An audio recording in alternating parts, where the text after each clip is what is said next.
Do not take product if you are hypersensitive.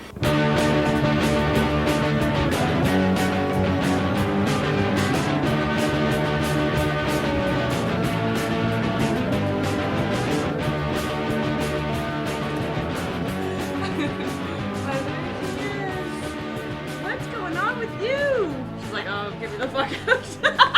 Look on her face. She was like the Cloverfield monster going back into the ocean. Just do a little voice. Just say your name. Oh, you want to what? We'll always love you. Oh, I'm sorry, Kirsten. I feel like it's not picking you up for something. Nailed it. What is it? Every boy in high school not picking me up? Every school, one citizen's guide to transforming education. The book released in 2014. I don't know how that triggered Alexa. That was very strange. Well, maybe she's like a university student. She's easily triggered. No. There we go. I'll always love you. There she is. She's here. She's back. Welcome back to the InTalksicated Podcast, everybody. I have an awesome returning guest. I'm very excited for this. Miss Kirsten Finch. Why, Wow, hello. wow, wow. Hello. Are you being the queen? Yes. I've been watching The Crown. Oh. Yes. And my husband is very annoyed with me doing this accent, but I won't stop. Are you liking The Crown? Oh, yes. Some of it's quite dreadful. But other parts are quite wonderful. I hear it gets shitty after season 2. Oh, no. I'm on season 2, so I'm bound to be disappointed.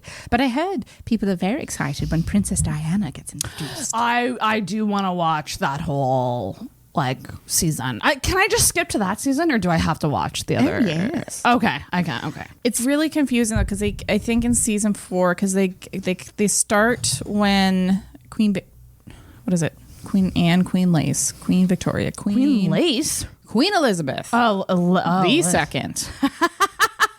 They start when she's but a young woman and she's not supposed to be ascending to the crown. And then a great upset occurs where her uncle steps aside. Her father has to take his place.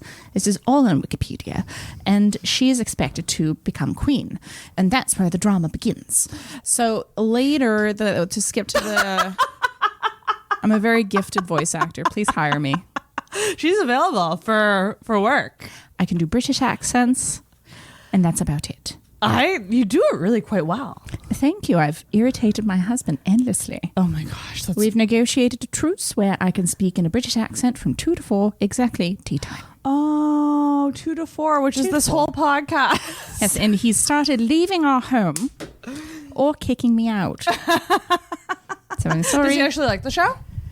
No, it's one of our separate shows. Oh, okay. So this is a thing that couples do where... And yeah, I have a lot of opinions on this. Just, I guess, being independently single for so long, I'm like, this is something that's going to be an adjustment for me if I ever get a boyfriend. Just the idea of having to watch certain shows together, and then but you guys have your separate shows, so you have the shows you watch together religiously. Yeah. What shows are those? Star Wars stuff? Oh no. Well, if I'm feeling upset, this leads into one of our topics. He will sit and watch Star Wars with me for the 15th time. It's kind of like one of my comfort shows. But if we're starting a new series, so for example, like Game of Thrones, that was a big couples show because he didn't want to get spoiled. That would be a good one to watch with somebody. Yes. The Walking Dead. Mod Fam, that's a big one because we call it Mod Fam. I love that. Oimb. That was a big one for us. Oimb? Oh my God, Sarah. Orange is the new black. We call it. We call it Oimb. That was one of our, but the Prison Break. You know, because you don't want to get ahead of the other person because this is time you could be spending with them. But then you also have to have independent shows because you inevitably don't like all of the same shows. And then you don't want to get ahead on the shows that you do like together, because then that person has to spend more separate time. Because like you're with the person so much, you want to talk about these things too.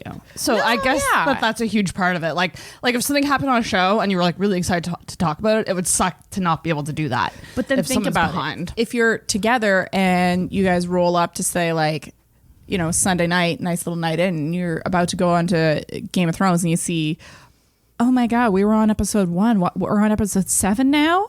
And then you go, ooh, I kind of binged it when you were out with your friends. And then you can't watch together because the other person's not caught up. And then you just delay your own pleasure longer because you have to wait for this chud to find time to catch up, or you have to rewatch it.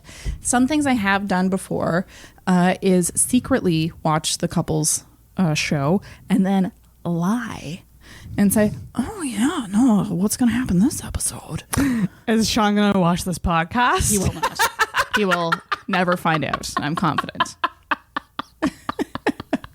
So you lie and you say, and I'm like, yeah, I'll just not be honest, and I'll just rewatch the episodes and be like, oh my God, who betted who? No. I've only that done would that be like tough to keep up with, though. Yeah, exactly. I've only done it a couple times, but it's that's fair. I would You're pretty loyal wife. I would feel better about concealing infidelity than I would about going ahead. See, that's what's so funny to me. Like, just how serious people take it. Oh, it's like it causes it's a big fights. Thing. Yeah, it's a huge thing. Yeah, it is a big thing. Maybe I'll experience that someday when I find my animal-loving funny guy. Hello, darkness, my old friend. Yeah, so I had a psychic reading just before Kirsten came over, and apparently I gotta get on the apps more. And she kind of compared it to like, wait, did she know you were single, or were you like, oh yeah, I told her. How can I get my pussy checked out like a library book? Because the first 20 minutes was all about career. And this is always how readings go with me. Uh-huh. I go into them wanting to know about like my issues with loneliness. And am I ever going to feel connected to people? Am I ever going to have a work-life balance? Like career stuff has never been a question for me. I've always been pretty like, other than like, I just need to get a job or whatever. But I've always been pretty confident in my ability to like find a career path. Yeah. But it's the other stuff that I'm, you know, a little more like curious about, but it's never what comes up in readings right away. Whenever I have readings, it's always just like career. You're going to be an amazing businesswoman. Career. Well, that's like most of your waking life. You know what I mean? That's true. Because I mean, a career is 8 hours of your Monday to Friday. And then kind of surrounding that, what do you have? Like maybe 3 hours of like personal care time where you're like making meals or brushing teeth or washing hair, getting haircuts. Oh, you're damn. right, but it's an important part. It's a significant part. And for me, it's like, am I ever going to have that person to come home to? Because I was talking to... Oh, no. I mean, I would... You know, can I have $75? I gave you an answer. No, you are. I love Sarah. She's wonderful. I know. You should wife her up. I'm just laughing because, like...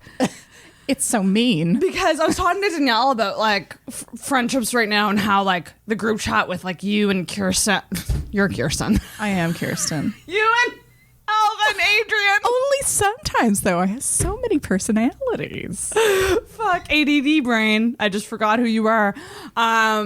But like I was telling Danielle about how like you guys are the closest thing I have to like a friend group right now, I would say. Group. Like I have scattered friends everywhere, but like a group. But then I was also just like, well, they all have their end of the world people. They all have their people that they would like, we would all like write to each other. Like if a meteor was going to hit Earth, we would probably all write to each other in that chat. I'd say bye bitches and then you know. You would say goodbye. But like you all have that person and I don't have anybody. And you got your cat. And yeah, it's really sad when people say that. Because it's like it's not the same. It's great. And I am very happy that I have a cat. Actually, we went through that is something that's me and my husband went through tough times, you know, and honestly sometimes I think we just stayed together for the cats. You know, people say it's a good album title. You stay together for the cats. It's a great album. Oh my title. God. It's a great album. Is that my future comedy album? I actually thought of, oh, fuck me. I didn't write it down. I thought of a cool play on words that I was like, if I ever had a comedy album, this is what it would be named. You should just name the album Play on Words.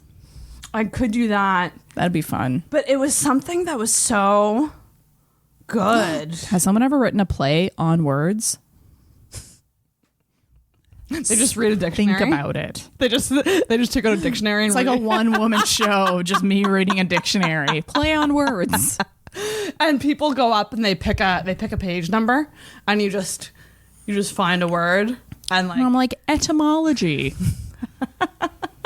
Is that bugs or is that the origin of words? I can't remember. Next. Yeah. No, oh wait, entomology is bugs. Etymology is words. There we go. I wish I could remember my album title. I should have written it down. Know what I want my album title to be, which is not workable because no one will get it. Unlicensed phrenologist. Unlicensed phrenologist. What's a phrenologist? So, you know, it and this is why it's so funny if you explain the history of psychology in detail. It's actually very funny. So you know those like old things where they would like measure your skull with like the big pinchy things? Yeah. And they'd say, they could measure your skull and be like, oh, you're psychotic or you're violent. I've never heard of that. It was early in I think it was early in 19 or 1800s or something like that. Okay. It's very ye old thing. And they would, you know, because the whole idea was that form dictates function. And so if you had like a very large protruding forehead similar to a Neanderthal, you were probably more brutish or violent or something like that. Oh, all so they would take these measurements and they tried to sort of make it like, of course it was malarkey. None of it was true. Malarkey. Great word. Best word. So no phrenologist is licensed. So it'd just be funny to be an unlicensed phrenologist. That is, I do like that. But yeah, you would have to explain that. Small joke, little payoff. Long joke, small payoff. You would have to explain that to people, which is never good to do in comedy. So here's a break in my comedy album. I just want to take a moment to explain to you. And it would just be like a 5-minute long history. Mm-hmm. I actually want to do that as a fringe play. I think that could work. Like a play on words, and it is just like a one-woman show of me reading from the dictionary. Hilarious. There could be something around that. I mean, they made a mini series on chess. You know? Oh my god! And it was so good. It was so good. Oh my gosh! I was upsetting? shocked how much I loved it. Do you want to hear something upsetting? It's not real. It's not based on a true story. I was so upset. There is a chess lady, and I forget her name. And there is who's and there had is a similar story. Chess. Chess does exist. Chess is they have tournaments. But okay, here's my question, because this was what I kept thinking about the whole time. I was like, I love this and I'm wildly entertained, and I'm shocked that I'm entertained by chess. But me too. Do people take chess this seriously currently? Like are there like these big tournaments where it gains all this media coverage and like big large crowds come out to see chess tournaments? Like, is that a thing, or am I just like unaware? I think it was more of a thing in like the 60s and the 70s. I don't know. I don't know about chess culture. We're too cool for that. I think they would still have tournaments, but you know how everything kind of has a moment? I feel like the big moment for chess was in the 60s and 70s. And like, for example, like now is a moment for stand-up. Whereas like... Do you think? Oh my God. Yeah. Is it? Well, not 2020 specifically. But yeah. I mean like sort of in this era, but whereas I would say like there was a stand-up boom from like 1980 to like 1995. And then it became very uncool until maybe like... I want to say like 2005, and then it started picking up momentum again. But I think there are peaks and valleys in these things, and I think it coincides with the rise of social media. And just like it's easier to access this. Like you don't have to have like HBO, and like you don't have to tune in at 9 p.m. on Friday to see like Janine Garofalo's like newest special or whatever. Janine Garofalo, I love her. Janine Garofalo. Does she have a new special? No, she should though. I'm trying to bully her through this podcast. I do like her quite a bit. Do you know what's horrible in my opinion? The dearth, the lack of consumable John Doerr content. I saw that he did something with Nikki Glaser recently. He was like on some show with her. It was like a CBC thing. Does he have like a new CBC show? Oh yeah, I did see that and I didn't watch it. So now I'm just a butthole. I want him to have more like but he's usually like the host or something. Like I want to see like his stand up. You know what I mean? Like I don't think there is a John Doerr album. I haven't been able to find one. Oh, that's interesting. Yeah, that's a good point. At every like I've seen, he's so funny. He's so funny and so handsome too. So funny. So funny and handsome. So nice. Yeah. He's so professional. I love him. That's right. You opened for him. Oh my God, it was the greatest dream of my life. It was honestly my greatest stand-up experience ever. And honestly, that venue is so good for stand-up. Yeah. That little room. Yeah. They should. It's perfect. Yeah. Why hasn't Good Robot done more comedy there? I mean, I think shows have happened there. Pandemic. But there should be more. I think they're very specific about how they curate it. I think there were regular shows, but it was mostly curated with the 22 writers. Because they had a lot, but it was like very specific to like the 22 writers. And so the Halifax comedy community was not so involved, I think. That's interesting. But then I think they had Hello City. I think they had like improv stuff. So I think it just is who they know, and you know what I mean? Could be. And they also just probably don't want it to turn into like an open mic, which is fair. Very fair. I was thinking about this today. Have you only seen me do stand-up once? Ladies' night, and that was it? I don't think you've seen me since Ladies' Night, have you? That sounds right. Because I was thinking about the conversation we had yesterday in the chat about this like contest. Is that a bell ring? I don't know. I don't know if that's I'm changing the rules, baby. Are you just What are you gonna do? What are you gonna do? Bleep it out? You're gonna ring it whatever you want. Uh-oh, someone is bell happy. I am bell happy. No, it'd be funny quite addictive. if you bleeped it out and you were like, that was a bell ring. I'm bleeping this out. With like actual like a bleep sound effect? No, with like a bell bleep. Oh. Like a bing. No. I've actually like taken this and like recorded the sound for moments that I don't have the bell, like, and I should edit it in more. But I was thinking about as talking in the chat about how the four of us are like the perfect lineup based on experience levels. Oh my God. I was like looking at it. I was like, seasoned headliner. Who's that? And I was like, oh God, she's talking about me. Did you not like the word seasoned? Or did you think that you didn't deserve the word seasoned? Oh, I don't feel like I deserve that. I don't feel you're like a headliner now. I wouldn't call myself. I don't have a confident 45-minute set. I feel like to be a headliner, you have to have a confident 45-minute set. I have a good 30. If you were to take 45 minutes of Kirsten's comedy, what word would you use to describe it if it's not a confident 45? Shaky. Maybe like cute, but in the way that a baby giraffe plops out of its mother and just tries to make it in the world, but it's still covered in placenta and it's a little sticky. You have 30 though. That's like quite a bit. Well, that's the thing, like, because I probably have hours of material at this point, but I only can ever have maximum, I would say 20 minutes that I really like. And that's why doing 30 is a stretch for me, because then I'm kind of relying on like older material that I don't love. And even though it has gotten great responses before, somehow I don't manage to develop it with the same, or deliver it with the same gusto. I don't know. I think I need better self-esteem. I mean, I think all comedians do, because never once have I given a comic a compliment and have them take it.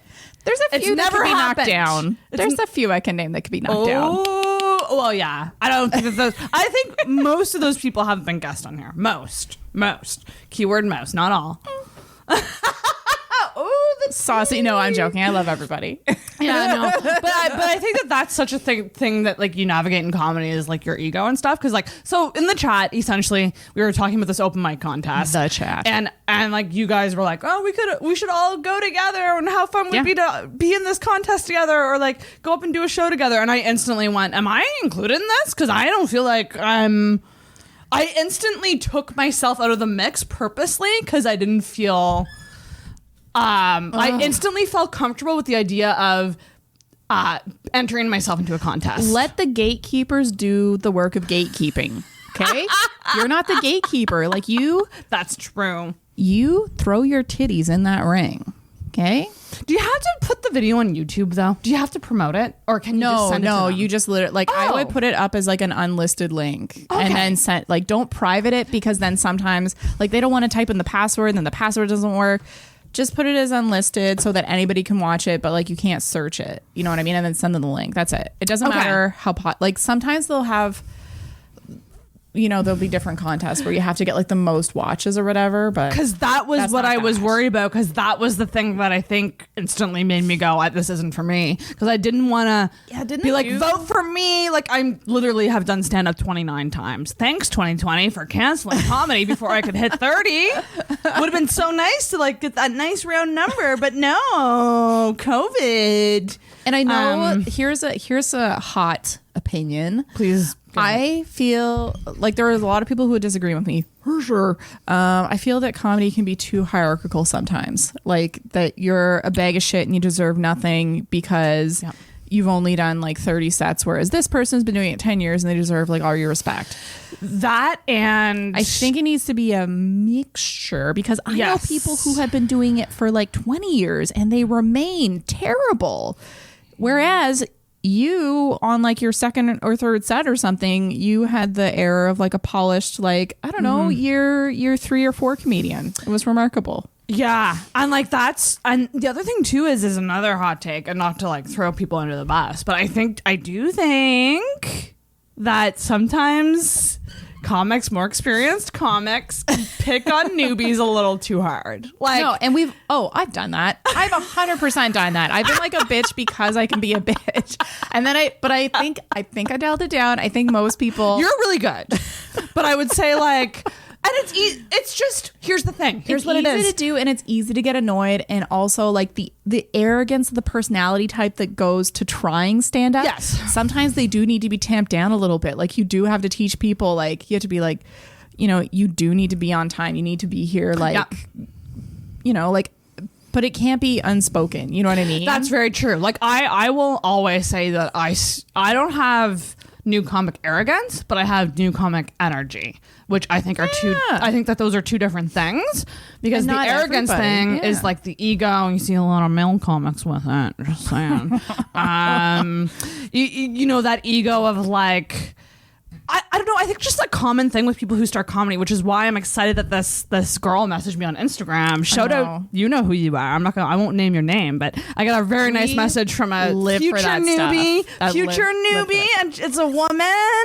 Hell yeah. I think so many people when they start, they just go, I'm gonna try it, and they do like 2 sets and that's it. But then there's some people who try it and they're like, this is for me, I'm gonna quit my job. And then you can't really, you should be somewhere in the middle. Or like maybe more, I don't know. It is what it is, but it's just, it was a funny experience in the chat to have like you guys go, no, enter, like, what the fuck? Just why not? Yeah, like if they don't want you, it's fine. There's 10 spots and it's 2 to 3 minutes of your material. And I think the main thing for me was just the idea of entering a contest with a video from my second set. Oh, Ladies' Night is the only. People have done way more ridiculous things. Like I know of people who have done like their second or third sets like on JFL or something ridiculous like that, and it's not urban legend, and like it's wild. It's wild, but it doesn't get them anywhere. You know what I mean? Just because like they weren't ready. I don't know. I just get scared of like, okay, like say I enter and say I get picked or something. Yeah. I would be scared of people seeing that and going, does she think she can do this soon? Like, this is the thing I'm constantly thinking about. Wait, to win a New Brunswick comedy contest? I heard this was the dream when I started. I thought that this was the height. What are you talking about, Kirsten? No, I mean, I say I'm going to enter this contest because I want to have a fun time with my ladies. Yeah, I do think it would be so fun to do a trip. Hubcap is a fucking amazing festival. I love them.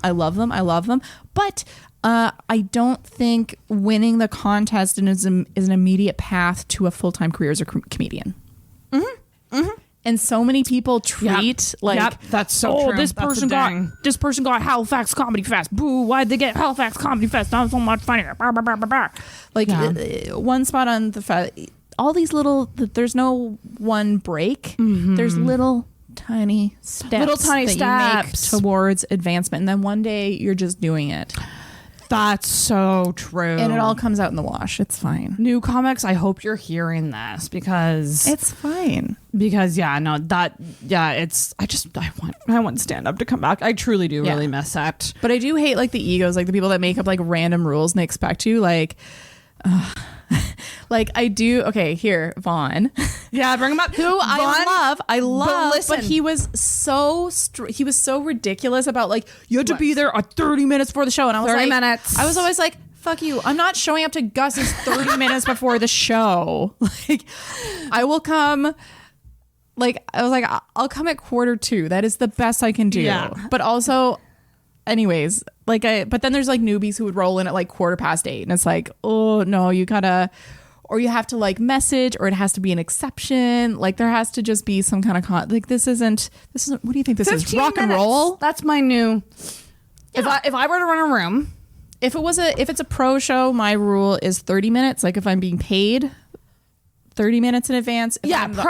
If I'm the host, 30 minutes in advance, because then you have to like... You have to be there to greet people. You have to... Not even greeting people, just like set the producer at ease. Because if you're 15 minutes early before the show and then say there's traffic and you're only 10 minutes early, then the producer's like, oh my God, are they coming? It's my biggest stress. One of my biggest stresses actually is getting to shows on time. I won't lie. And starting comedy, because for so long I just rolled in there right on time because I was always an audience member. Yeah. And then things changed and I was like, oh no, I gotta I would piss Vaughn off right now if he was alive because I'm usually 10 or 15 minutes for me. I think if you're doing Open a spot, mic. that's 100% reasonable. I've also just waltzed into like a show up, go up on time and just. But also the nice thing, like my favorite venue of all time, the Comedy Nest in Montreal. I used to love that because if I was on that show, even if I was just doing a guest spot, I would always arrive 30 minutes prior at least. But the nice thing was is they had a nice green room. Oh well, that will help. And they had a couch, and so it wasn't just like you have to like stand around in the back. But if I'm like doing yucks, like I will come 30 minutes before showtime. Because I just think that's Reese. I'm so sad that I didn't. And I don't mean a short 30. Like if I'm if the show's at 8 and I'm there at 7:35, I'm like, fuck, I'm late. This is not cool of me. Yeah. Oh my gosh. We should say that Kirsten got a haircut today. I did. And I feel like a soccer mom. I waved my hair with a waver, and I think my hair is looking quite 80s. It looks dope right now. I don't know how I feel about the wave. I'd finger blast you behind the bleachers. That's the sound clip. There it is, right there. We got it. We got the sound clip to open the episode. As soon as someone clicks on that, what they're gonna hear. Well, I'd finger blast you behind the bleachers. But like, while the meat. Oh yeah, and then we can give you a makeover, and then you'll show the girls on the cheer squad. Like you can really, change Brad.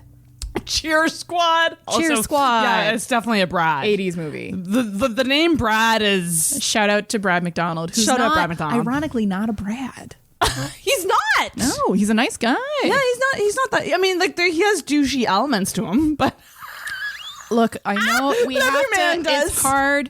It's hard to stereotype him as a symmetrical, handsome man. Yes, he is. He is cursed. Yeah. I actually literally had one of my friends complain to me. He's like, things are really tough for me. People stereotype me because I'm tall and broad-shouldered and muscular and very handsome. Oh, poor you. I'm like, yes, things must be so tough for you. I saw a great fucking tweet from Corinne Fisher, who's like one of my favorites, but she was essentially just like, the problem... Oh, fuck. It was like... but then I did stereotype him and I asked him about hockey skates and he had literally all the answers for me. So I was like, see, stereotypes do work sometimes. Brad had answers for... No, the person who was complaining, they were like, oh, I'm all tall and muscular. Oh, yes, okay. But I also, to be fair, I do get what he was saying because he's actually a really nice guy. Okay, fair. He's really nice and really smart. But people stereotype him as just like, a gym ding-dong. Well, great guy though. Highly recommend if you need skates advice. This tweet said, men don't actually suck. The problem is we hoped the hot ones would be nice, but then never required that of them. That is... See, we've had to work on our personalities. I'm sorry. Should I have included you? That was so mean. That was so mean. I always say that I'm like medium hot. Like I'm not. I'm what Anna Kendrick calls approachable hot. I feel like my personality takes me to a 7. Takes you to like. Does it lower it or higher it? Honestly, depends on the day. Depends on the day. I feel like my personality takes my writing down probably because I feel like men are probably more annoyed by me. Like I feel like if I shut up a little more, I'd probably be a little more appealing to men. That's what I think. Well, you know my joke about that. What's that?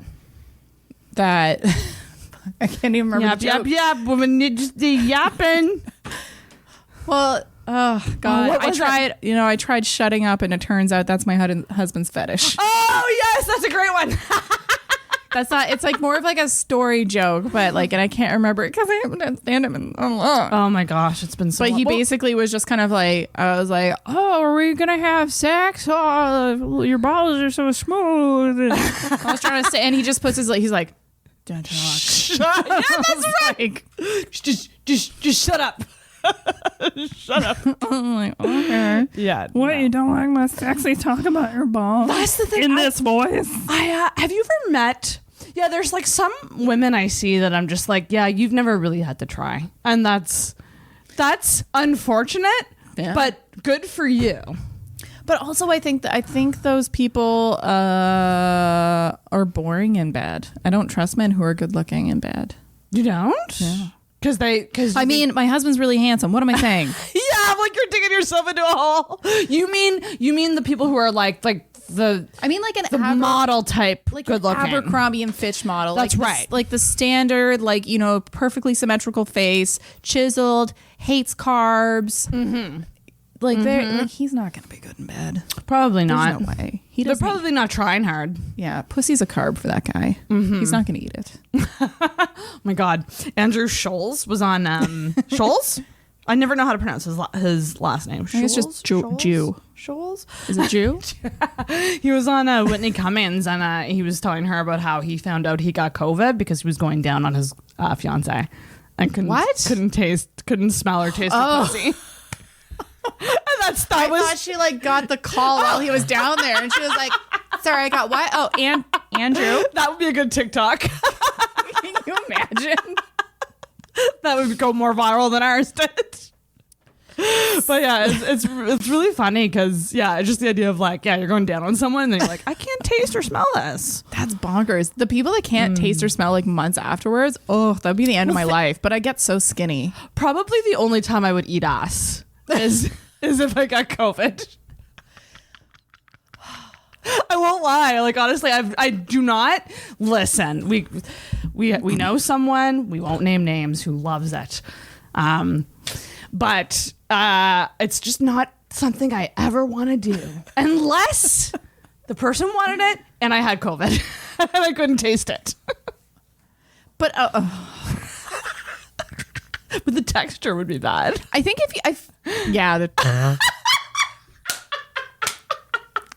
I think if you are engaging in analingus, you should be freshly showered. Why does it always come back to buttholes with us? Every time you're on this podcast. They're so wonderful. The Christmas episode, we talked about rosebuds. Oh, did we? The last solo. No. I'm pretty sure the last one you were on, we mentioned butt stuff too at some point. Oh no. Yeah, I think this is a recurring Freud theme. would say that we're stuck in the third. Is it the third stage of development? The anal stage? Oh, okay. Maybe it's the fourth stage. I can't remember. That's where you're a little kid and you hold your poos because it feels good.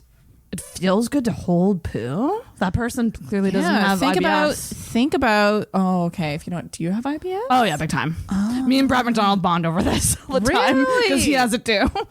Well, I don't know. To all you listeners out there, like, how great is the feeling of just dropping off a big duke? It's the best feeling. It's such a good feeling. Yeah, and that's truly. what Nikki Glaser describes, like, why she loves anal, because she's like, how good does a big poop feel? But something's going. Well, I guess it's going in and out. Exactly. She's like, it just feels like a really good shit, and I'm like, but the reason I'll stick to poops. Is it goes out and it stays out, and I don't feel constipated anymore. That's true. So like, I don't know. That argument doesn't sway me. No, I mean, I didn't find it, but it made sense to me. I don't know. I guess it kind of made, because I do like a nice poop, but I mean, it's another sound clip. I like a nice poop. The only argument that I think made it more appealing for me was when people were talking about how if a dick is in your butt, it gives access to the G-spot. It makes it easier. I think that's for just the something G-spot. men try to tell us. It could be. Yeah, you know where else you can access it? If you just go in and up in the vagine. That's a little closer. But I guess if you okay. Do you know what I'm getting at is double penetration. Yeah, I guess that would be fun. We made a huge leap here. We made a big U-turn here. Are you talking about like a pig roast situation? Is that still technically double penetration? Big round. I don't know. It should be technically. Otherwise, we need to think the naming system. We need to think of a better naming system. I'm not okay with this. Oh my God, that's so funny. Yeah, but I think eating board holes. Back to that. I think you got to clean it off first. I think there shouldn't be a taste.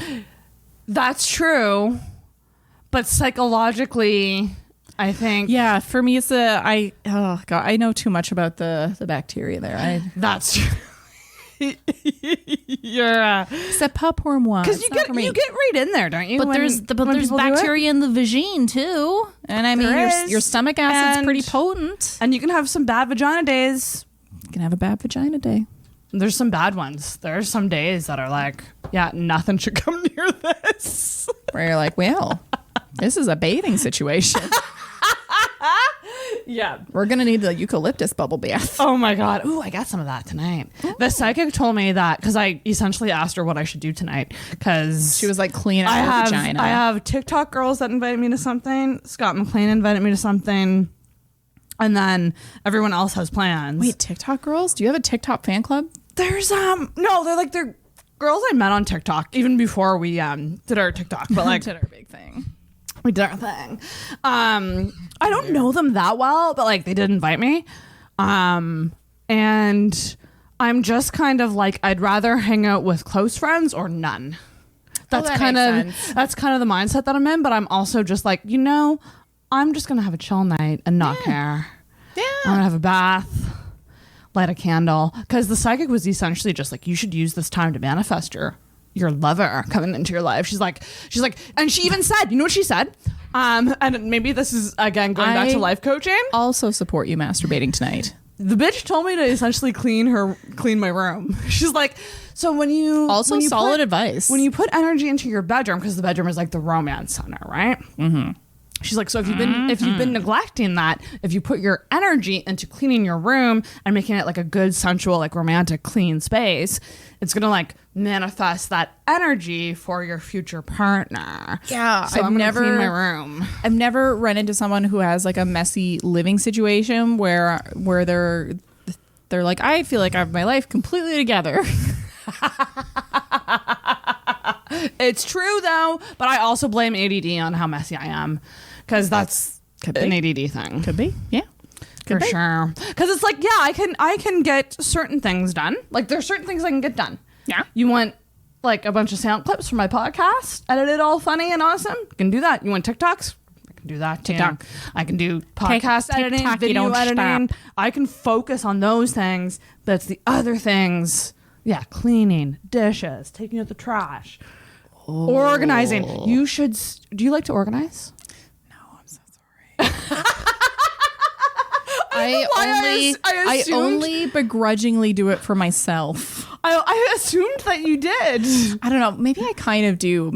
I think it's different when it's not your stuff because I hate doing it for myself, but maybe I like doing it for others because I'm that person at work. Like at work, like I neurotically organize everything, but also I see everyone else at work as horrifyingly disorganized. So when it's your own, you don't like it so much. I was going to say, because when we're done here, you should take a peek into my spice cabinet, because I think that would give, like, anyone who likes to organize would probably look at that and, like, have a boner, because they would be like, you need help. Oh, it's so messy. They're all in bags, and there's no rhyme or reason. Like, all my spices are, like, the bagged spices. But what I hate is putting a lot of money into organizing. So if you get, like, the little jars or whatever, that's annoying. So what the fuck am I supposed to do with these bags of spice? Why were you buying bags in the first place, girl? Cheaper. You're like, I can't argue that. You're broke. Yeah. No, it's true. Well, here's the thing that I do. I get the initial bottle, and then I get the bags, and I refill the bottles. Yeah, that's fair. But there's a startup cost to it, right? And that's getting the more expensive bottled ones. I don't know what to do about my spices. That's a goal for 2021. I got just like a little basket from the dollar store, and I put I have like 2 spice baskets, and I just put the spices in there. I think that's a huge thing. I don't have good containers for them, so maybe I just get some cheap containers to just put the bags in and just like kind of the dollar store is good for that. Like if you got like little mini mason jars, especially like, but I wouldn't get like, just get like 6 for the ones that you actually use, and then get rid of the ones that you don't use. Yeah, you just have to get rid of that little teeny bag of like garam masala because you were like, oh, I'm gonna make chicken tikka masala tonight, and then you made it once 3 years ago. Girl, that garam masala is stale. Also, question: do spices go bad? Yeah, they get stale. Okay. It's not that they go bad. It's just like they lose their flavor. And it just, at some point you have to accept that you're never going to use that much like powdered parsley. That's so true. I imagine a lot of my stuff has probably gone bad. Yeah. And it's probably stuff that I brought over from my old apartment that got left behind by roommates. If you haven't used it in a year, I would say get rid of it. Fuck, maybe that's what I'll do tonight. Maybe I'll spend New Year's Eve declutter your life.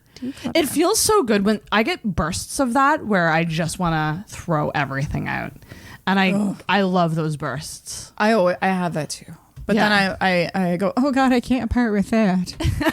What if I need it someday? I got that garlic powder when I was living in my first apartment, and it's a sentimental garlic powder. It's a cherished memory.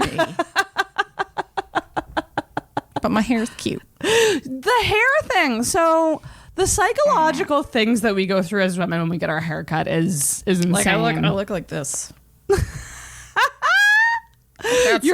That's not attractive. Did you tell her that you liked it? She didn't really ask. Oh, really? But she's I like her. I really like her. We have the same hair person now. You're going to like her. She's very efficient. It only took about a half hour for a wash and a cut.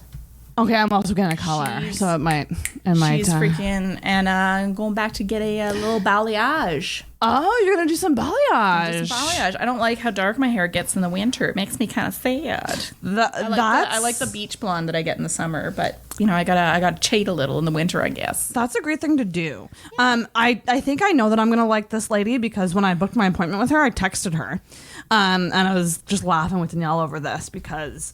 I was like, this is how I know I'm going to like someone. So I texted her. I said, hey there, I got your number from my friend Adrian. I am wondering if you have any availability, blah, blah, blah, blah. And then she wrote back, I'm sure I do, but I don't have my appointment book at the moment. I can message you back later. And if I don't, then I forgot because that's just who I am at the age of 40. And I was just like, I love you. Thank you for being honest. Like she was essentially just like, if I don't get back to you, it's because I literally just forgot to. No, she's very cool. She's very chill. And also I love her because she doesn't charge insane prices. Yeah. Yeah, that's very appealing. Yeah. Because I'm going to do a color and a cut, for... Like I think it's like 100 or something, which is so reasonable. Yeah, that's very reasonable for those two services combined. Yeah, like other places will charge you like $300, like easily, and that would just be a random place, not even like a shishi place. And I don't actually get my hair cut a lot, but it's the color that I'm like, if you're just doing something basic. Like for so long I was dyeing my hair black and I was just like, it just doesn't feel worth it for me to pay that much at a salon when it's just I could just touch my roots up with box dye, even though I know box dye is bad for your hair. Is that something that... Is it though? Just tell us. It could be, because they want us to book it with them. But see, I can't do a balayage myself. Oh yeah, don't do a balayage. Don't do that yourself. I'll just come over with like 90s blonde streaks. What colors are you doing? Are you just doing the lighter? Make it look natch, just like a little lighter, just like a little beachy kind of like. Oh, that gonna be so cute? Yeah, I'm excited to get my hair done. I mostly want someone to rub my head. She doesn't do a lot. Oh, There's not a lot. But there's some though. There's a little bit. Okay. Not a huge amount.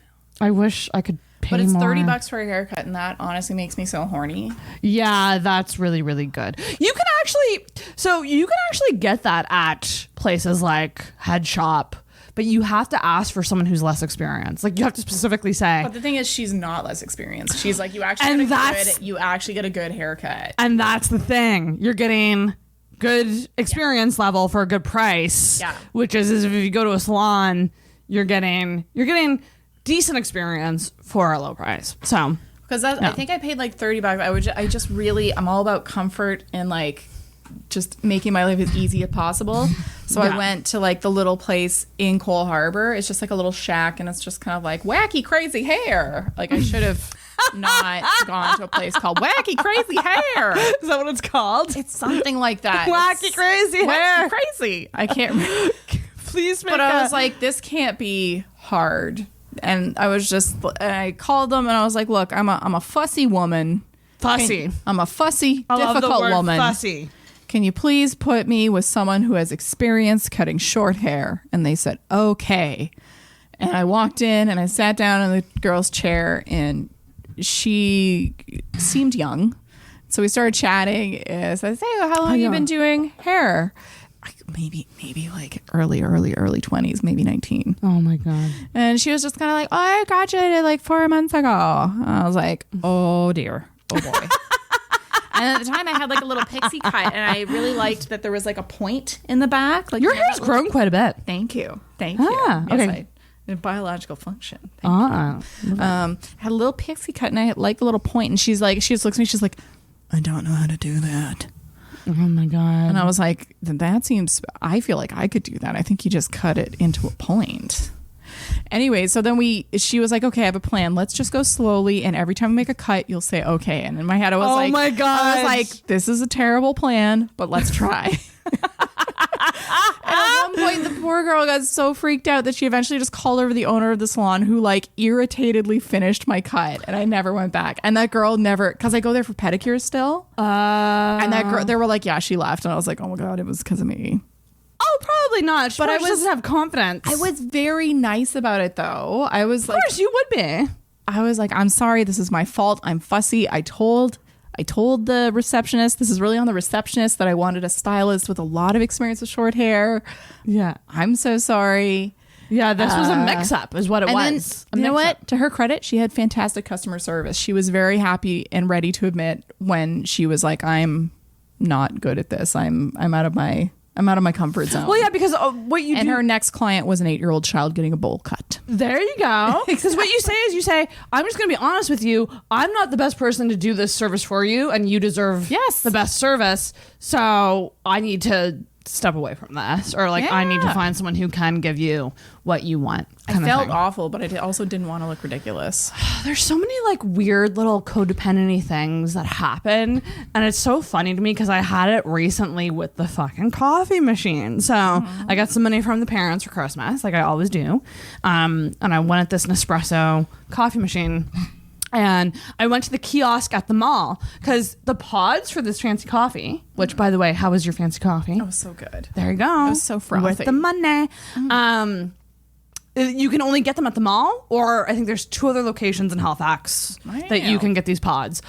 So I went to the kiosk and I was like, how much? And like, what's the best deal? And they're like, okay, $150 or $219 for the machine and the frother. And I was like, okay. And then I found it for cheaper at Bed Bath & Beyond. And I was like, sweet. It was like, came to like $180 for like that. Oh, no, it was like $190, I think, with tax for that same bundle. But it was like too inconvenient. Like I ended up ordering it. And then in my head, I went, oh my God, I can't go back to the kiosk because I told the lady that I was going to think about it and that I would come back to get it tomorrow. Like, I'm just such a big dumbass. Like, I'm just like, I can't go back there because she's going to know I bought it elsewhere. But then I ended up returning it anyway. And I just went back and you were like, got it. Because it was out in fucking Dartmouth Crossing. I was just like, I'm not unless someone can drive me, I'm not busing out there. And it was a huge machine. Like I would have been lugging that on the bus. So it was like, I'll spend the extra $40 for convenience. Where do your parents live? Antigonish. Oh. Did you go up there for the holiday? No, and they stayed home because even though it's not like a rule that you shouldn't travel outside of Halifax, it's like highly encouraged that you shouldn't. Oh. Like they're not really saying, it's very confusing. The rules change here every day. But they're like highly encouraging like people who are doing non-essential travel to not do it. Like, and so like my parents are in their 70s. So we're like, it's just not worth it to risk bringing the COVID to Antigonish. I just thought of the meanest thing I could say to you. You have old sperm vibe.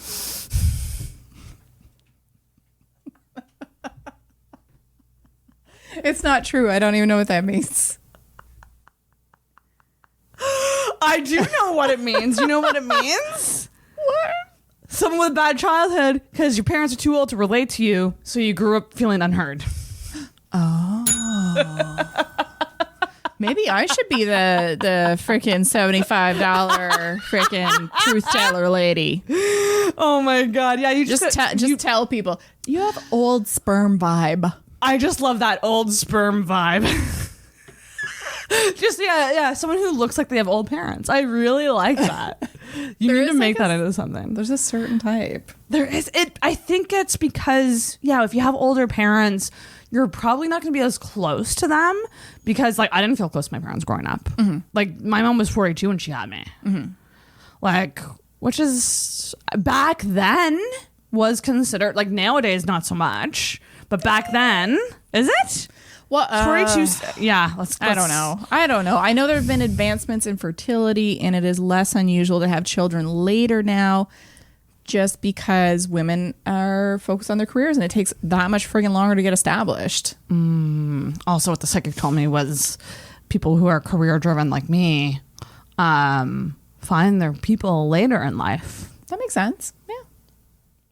But I don't think it's weird to have, maybe I take it back. Maybe it's becoming increasingly more like it's being normalized to have children in your 40s. It's normalized. I think, because I've known. Though fertility does decrease. So if you really want kids and you have the opportunity, maybe don't put it off. Can you confirm this? So is 35 when it starts to dip? I think so. That's when that's when it really goes down. Like it goes down exponentially. But you don't want kids, right? I don't know. Oh, you want kids. I don't think. No, if you're at I don't know, then you want kids. If you don't want them, then you know you don't want them. Here's my stance. I don't want them enough to be a single parent. Oh, so you want kids. There you go. But do I? I don't know if I do. It literally, Kirsten, you need to ask me at various points in my cycle because I could just be ovulating right now. Or into your drinking. Just after a bottle of wine, I'm just like, I just want to be Cumden. I just want to get pregnant. I don't know. I think it's Whitney Cummings is getting in my head because she froze her eggs at 33, which is my current age. Oh. And she highly encourages women, especially women who are like on the fence, $500 to freeze their egg. Is it how much? $500. That's it? I think so. It's not what? I thought it was out of reach. I thought it was way more than that to freeze your eggs. I don't think so, but then you have to pay like a yearly storage fee, and then that's where they get you. I think the yearly storage fee is not bad. It might be like $100 or something. But I'd have to look into it.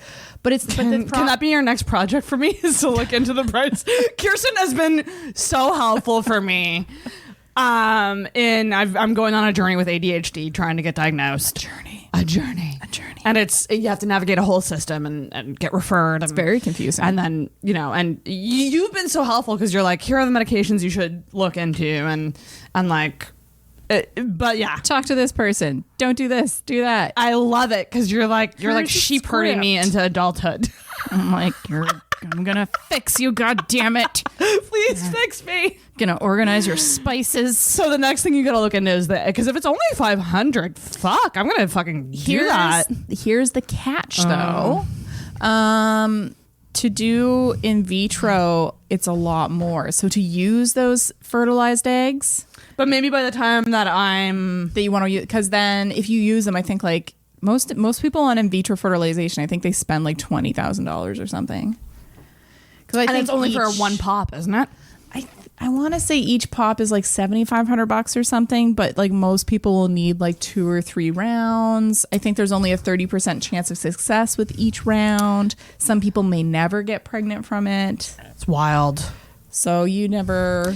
Yeah, and that's the thing. Like I think that there's hidden costs to it. I'm leaning towards no kids, but there's a small part of me that like has that nurturing, like I just love taking care of things and people. But if a one night stand happened, if it resulted in a baby, you keep it. I probably would keep it. Yeah, it's like found art.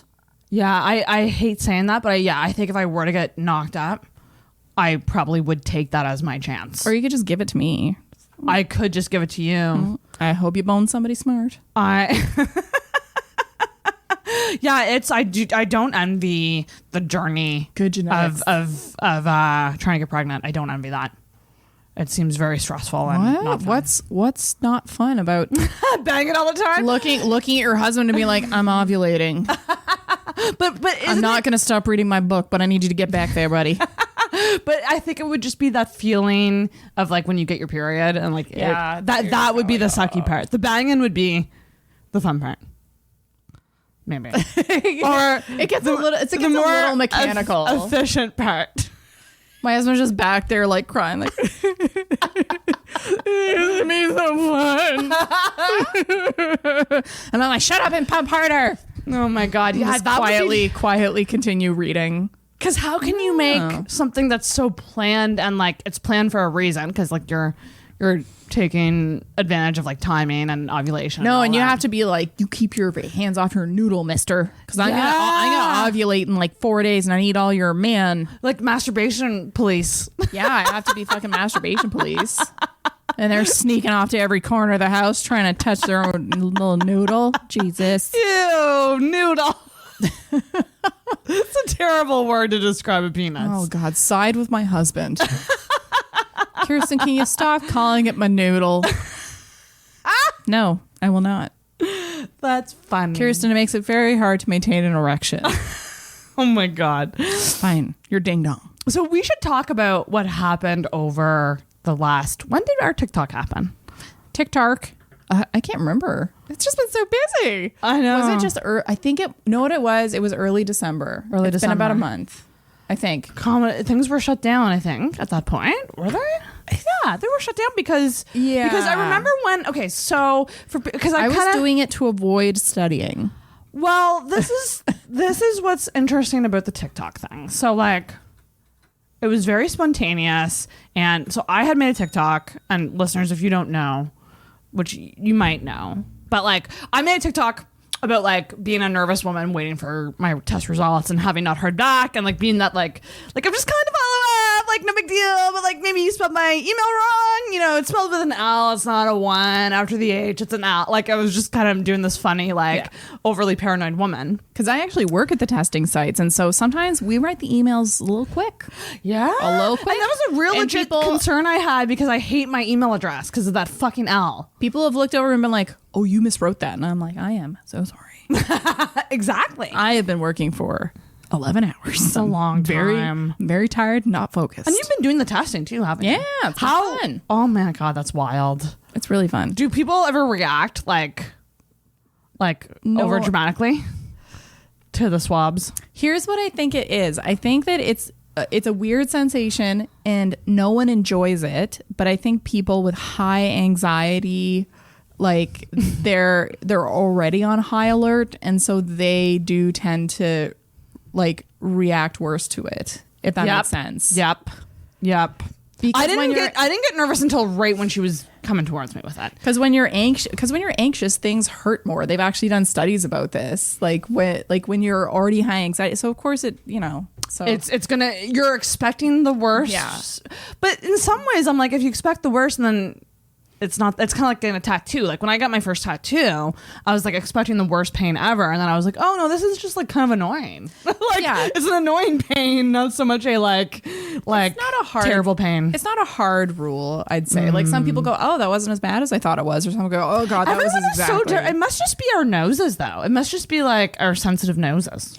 Yeah, I think people can have different sensitivity levels. I think it depends on, I think anxiety is probably the biggest factor. If you're like a clinically anxious person, I think you're more likely to like imagine like the worst case scenario is like, oh God, is this going to puncture through to my brain? It can't do that. No, it's actually technically not touching your brain at all, right? No, not at all. It's just there's really far back. There's skull in the way. For me, that one cannot get through skull. It's not going anywhere. No, they're not drilling in your brain. Or they're like, oh God, is it going to hit my olfactory bulbs and then I won't be able to smell ever again? Like that. Lord. It's those kind of thoughts. Yeah. I think that people that get the hamster wheel going, and then any little sort of like, or like, when you feel something crawling and you're like, oh, it's a spider. Oh, I hate that. But it's up there, and so you're just imagining the worst case scenario. Mm-hmm. I think it's that. That's so fascinating. But the cool thing is, like, they do little babies sometimes, because sometimes you gotta test little babies, and they can't do a gargle test because babies are dumb. They can't gargle, and so they do have to do the little wand test on babies, and they cry because it does feel unpleasant. In the nose? Good. Yeah, they do the little nose on the babies, but by the time the babies have gone from the testing site to the door, all of them have stopped crying. Oh yeah, well because they would be the best people. Because it's such an honest reaction. Because yes, it's uncomfortable, but it really does stop very quickly. It does. The sensation goes away very quickly. Yeah, your eyes water. That was one thing that surprised me. I always gave people tissues. I was like, your eyes are gonna water. A couple people, if they were really upset, I was like, would a cookie make it better? And I gave them a cookie. I had a little, I had a little stack of cookies. I love it. And they're supposed to be for little kids, but I was like, oh, I think cookies make anyone feel better. Here you go. If you're having a rough day, you can have a cookie. Do you find people are very paranoid? Like, do you get a sense, like, can you tell when someone sits down that they're a level of paranoia that's like up here? Yeah, there's some people that like they have like they're incredibly anxious, and they're just kind of like, people will come in and be like, I was sitting with 3 unmasked people yesterday, and so I'm here for a test. Right. You know what I mean? And then other people come in, they're like, oh, I can't believe I have to be tested. There was a big COVID outbreak at my work, and like they're just doing it because their employers. Right. That's so interesting. Yeah. So people have different levels. I guess tolerance for risk. They have different risk tolerances, and it would all factor into like, are you immunocompromised? Are you old? So true. Like, what's your lifestyle like? Is it convenient for you to like, be really careful and not see anybody? That's a huge thing. People forget about that. Because if you're someone who lives paycheck to paycheck and you work a minimum wage job, it's just not convenient for you to not see anyone. Yep. You have to go and be with your coworkers and serve the burgers in the front. You know what I mean? Like there you go. You can't really afford to be. Everyone's there's all these layers that impact how people are handling this. Yeah, or some people come in like, oh, I live in an apartment building and I'm really anxious because I don't feel people in my apartment building are following the rules. You know what I mean? And it's just kind of like, it's just it's such a weird time because because we can still hang out in person right now in Halifax, small groups.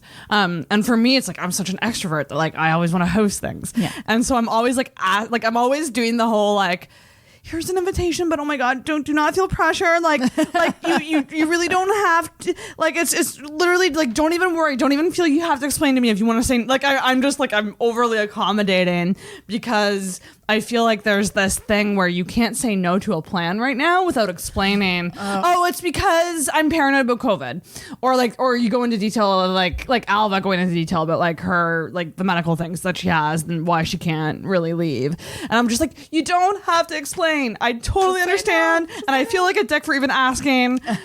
I just had to ask, and then usually I don't ask those people again because I know where they're at. What I can't stand is when people are judgmental of other people for not doing exactly what they're doing. Yeah, for not believing exactly what they believe. Like, for example, like the person that like lives in like like me, that lives in like the 5-bedroom house that has like a bunch of bathrooms, has a husband to entertain me. I have Netflix. I have like a ton of food. Yeah. Like it would be ridiculous for me to be like judgmental of someone who lives alone in an apartment. Yeah, one room with two rooms tops, with no partner. Yeah, and be judgmental that they're like, oh, I think I just want to go to the movies because I want to see another human. Yeah, because I was talking about with Danielle last night. That's not fair of me. Humans, and a lot of people are forgetting that, and it pisses me off. Yeah, it really pisses me off too. And because humans aren't meant to. We're actually like biologically not meant to live alone. We're pack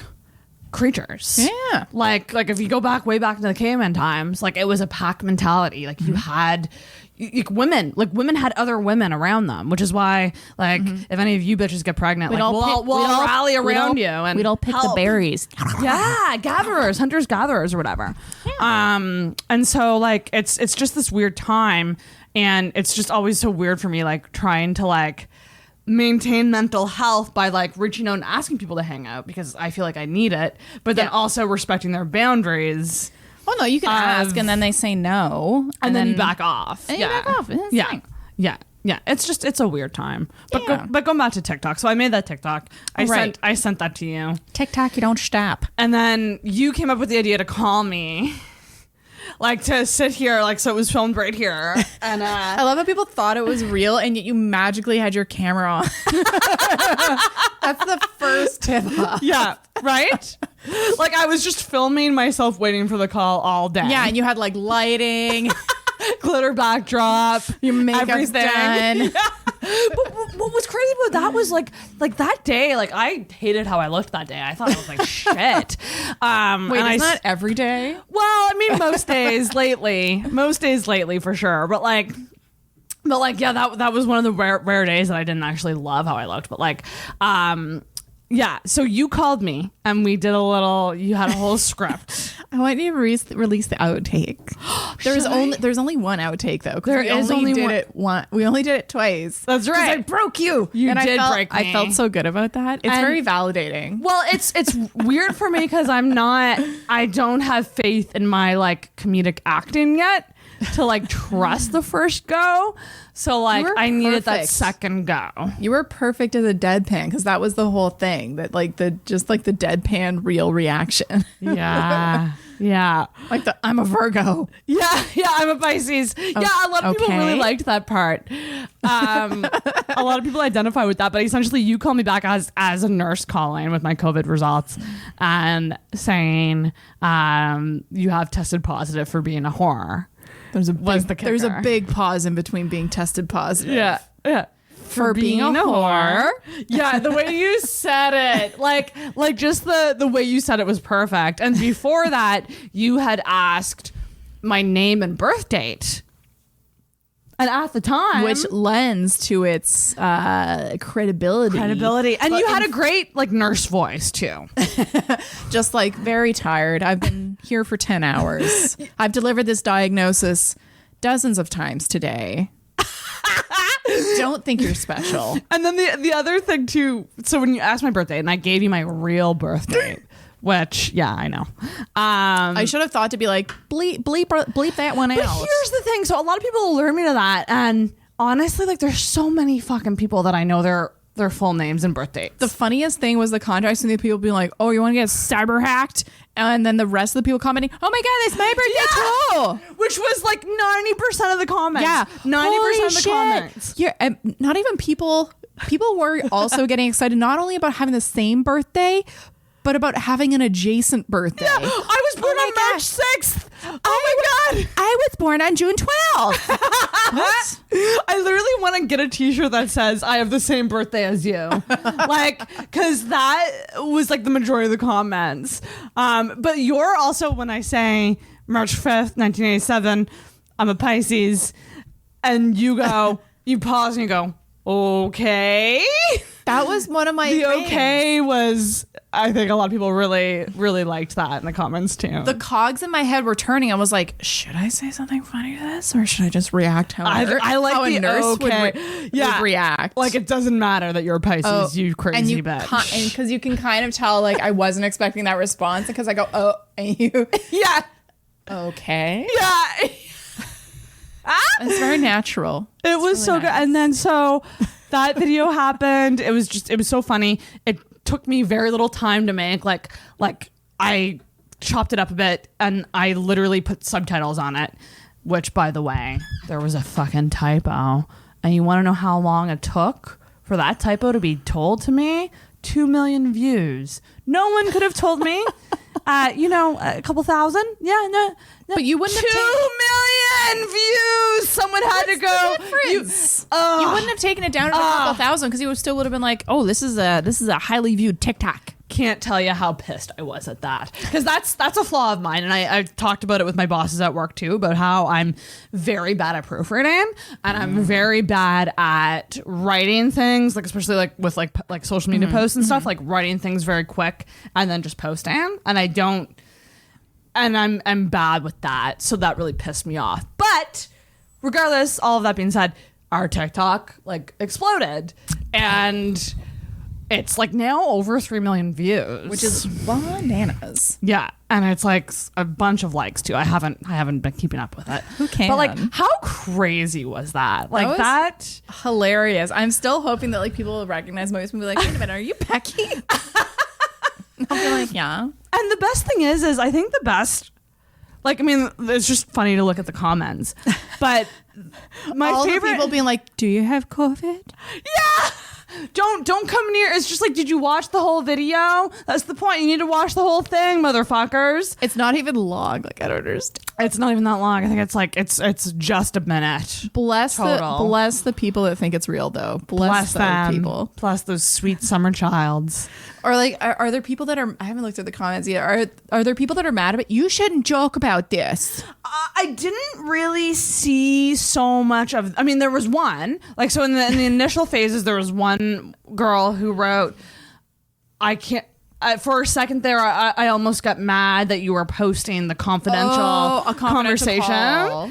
And then, but the thing was, like, I read that comment as like, you really had me. Like, I was about to get mad at you. Like, I didn't really take it in a way of like her being a bitch, but a lot of people took it as like a bitchy comment, and I was like, no, I didn't really take it that way. But people just like to fight on the internet. But most of the comments are, you have my same birthday. There's a lot of like LOLs or oh my god, or there's a lot of. My favorite is the duets. Yes. Love, so you can see where people are laughing. Yeah, yeah. The duets are great. There's a lot of like the Pisces thing.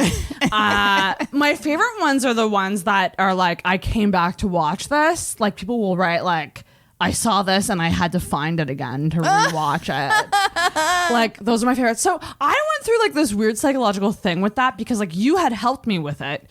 And you were like the comedic genius behind it, because I didn't know what you were going to say on the phone. Like, you came up with the whole punchline, which is you're positive for being a whore. I'm seeing which is the cheapest, lowest hanging fruit. Like, I should have thought of something. No, it's perfect. It's perfect. And so like when it went, and we put it on my TikTok, because you're on TikTok too. I'm on the talk. You're on the talk. But it featured your face. But we put it on mine because like it was kind of a sequel to my other one. Assuming it was gonna blow up. Yeah, I had no idea. Neither of us had. Literally, it was like this would be funny. Yeah, I think it took us all of like 4 minutes, maybe. Oh my god, it 5 really, minutes. I have the whole thing like recorded. Because I called you back. I had to call you twice. That's how it worked. Yeah, it was less than 5 minutes in total. Like, we did it. We then talked a bit about it, and then we did it again, and then that was it. But like, I went through this thing of like, I don't want to be, and then people started like congratulating me, like in a weird way of like, oh yeah, I can't, congrats on your viral video. And then I felt weird because I was like, I feel like I owe way more of this to you than me. But you've done such a great job of like pumping me up, and that was so appreciated, and you didn't have to do that. But it was you were so kind about, and I never would have gotten around to doing it. Is the other thing. If it had been something like an idea that I had that I'm like, oh, I'll film this, I never would have gotten around to that. That's true. I mean, maybe that's true. And you cut it up, you picked the music. I had the hustle to make it happen. Yeah. But you were the comedian. Like, I just felt bad because I was just like, I feel like I should have tagged you in it. I should have tagged you in it, though. That would have been ideal, but also neither of us thought of that. That's true. Neither of us thought of that. We didn't know it was going to blow up. Yeah, that's my biggest regret. And also, thus far, I have to say, Sarah has split 100% of the profits from the video with me. She's been so generous. We have a 50-50 split. 50-50. It's literally all good. She even gave me a little bonus. That's so really fucking thoughtful. It's just so funny to me because it really. And I kept being like, Kirsten, thank you, Kirsten. I was just like, I want her to know. I was like, and then I started feeling bad. I was like, oh God, this is Sarah's bad self-esteem. And this is not allowing her to accept any responsibility for this video that wouldn't have happened if it weren't for you. But this is the thing. But this is what I like. And this goes back to like my thoughts on who you are. Because This is the big reveal. This is the big reveal. Like, we're in a group chat together, and so like we us girls talk about a lot of things in there. It can be silly. Or it can be like, I'm going through a rough, like it's a good balance of like silliness and like serious talks in that group chat. I don't want to detract from what you're saying, but I do think I strained my jaw from trying to put the entire microphone in my mouth. I might have an injury. Might have an injury. Now you have COVID. Please go on. I'm so sorry. It just really hurts. But you sent me an individual message being like, I have a feeling that you're feeling bad because what was the message? It was like, I have a feeling that you're thinking I'll resent you for the TikTok. Something like that. Something like because I was like kind of overly complimenting you and tagging you and everything. Well, I mean, how over. I deserve it all. And it was just, and so it made me think. I can see myself feeling like that in that situation, and I know it's not warranted, so sometimes it's just nice to get it out there. Yes. And that's what I really appreciate as you as a person and as a friend, because you're very honest and you will be very logical in what you say. But here's the other thing. You are get ready for it. You're spectacular at saying no to stuff. Thank you. That's something I worked on for years. So like, can you cut this as a clip? Thing. Can you cut this as a clip for my husband? Because he is constantly, he's like, Kirsten, you're so bad at saying no. You don't say no often But this enough. is what I've always wondered about you, because like we're fairly new friends, but like I've kind of always known you to be pretty good at saying no. It's been a years-long journey. Okay. Because like, I think what I appreciate about you is that like you're really good at saying no, like, and you're good at setting fucking boundaries for yourself. And another example of that is like, I talked about this briefly on the Christmas episode. I don't know if Adrian listens to my episodes all the way through, but Adrian had a birthday. We started a group chat about like cool things we could do for her birthday. Oh no, I told Adrian about that actually. Did you? Okay, so this is another example of it. Like, because I feel like it's interesting, the dynamics, because Alva and I think are big time people pleasers and big time like we just want to do for other people because it makes us feel better. That's just kind of how it works. Unfortunately, people aren't fully selfless. But you were like, at one point, like we had all these ideas going back and forth with things we could do. And it was getting like, elaborate. Schedules were coming into play. And like, we wanted to deliver her something. And then what could we get her? Or, like, because what could we do? Because originally we were all going to get together and buy like this very elaborate, expensive cheesecake that Adrian really likes. Yeah. And it was like, great. And this is like, at the time we thought it was $60 cheesecake. But I talked to Adrian. She's like, no, it's more like $80. And I was like, good thing we didn't do that. But then we couldn't make our schedules work because it was at the time like you could only have 5 people in a room, and there was like never a time where we could only, because you know Adrian had family kind of coming over, and we could never. And then you had exams, and we couldn't quite make it work. It was just weird, a disaster. And at one point, you just spoke up and go, "Well, I'm not going to spend any money. I'm done." Yeah. Like, but the thing was, the context was because then we decided we couldn't do that, and you guys were like, let's have her a cake delivered. Yeah. And that's when I was like, I'm out. Yeah. But that's what I want to be where you are. Where you are, because you are so good at just being like, this is my decision. This is why I'm doing it. Bye. Peace out, A-Town. Like you're so good at that. And it's such a healthy thing. Yeah, because to do that so many people don't do, and it just causes resentment and fucking spiraling. See, a year ago, I probably would have begrudgingly agreed to like participate in that cake thing, but then I would have been resentful about it forever. And that's the thing. And I just don't like, because my whole reasoning is like, when you come to someone's house, you should bring something. Like, if it's a social gathering, like you bring like a little vegetable dip or something, or you bring like a bag of chips. It doesn't have to be a lot, but you bring something. And so I was like, okay, if we all go in on the cake, it'll be like $20, whatever, fine. And then it was like, okay, then we send something for her birthday, and then I'm like, oh, that crosses the line into present for me. Yeah. Because that's what it was. And I was just kind of like, I don't want any more gift friends. I am very anti-gift. Thank you. I'm pro surprise gift.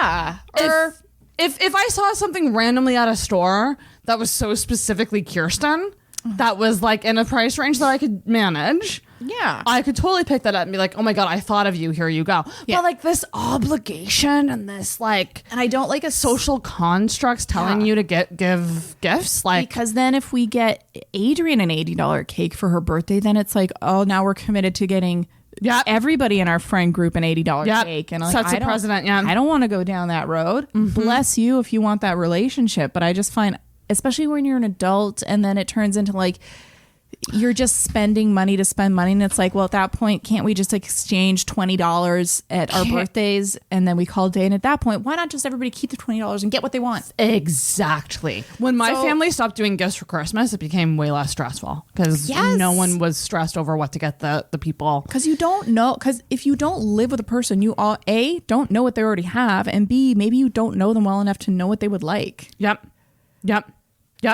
And so that was just like, when you did that, I was just like, I felt so bad because I know, like, I was like, oh God, Alan must be so pissed at me.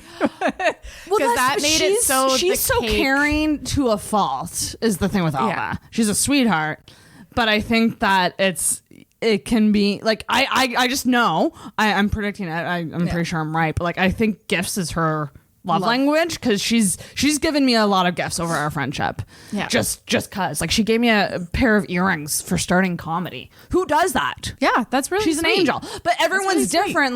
Like for me, I'd rather send a really nice message to somebody, or tell them, like, I'm a words of affirmation gal. I'm not so much a gift girl.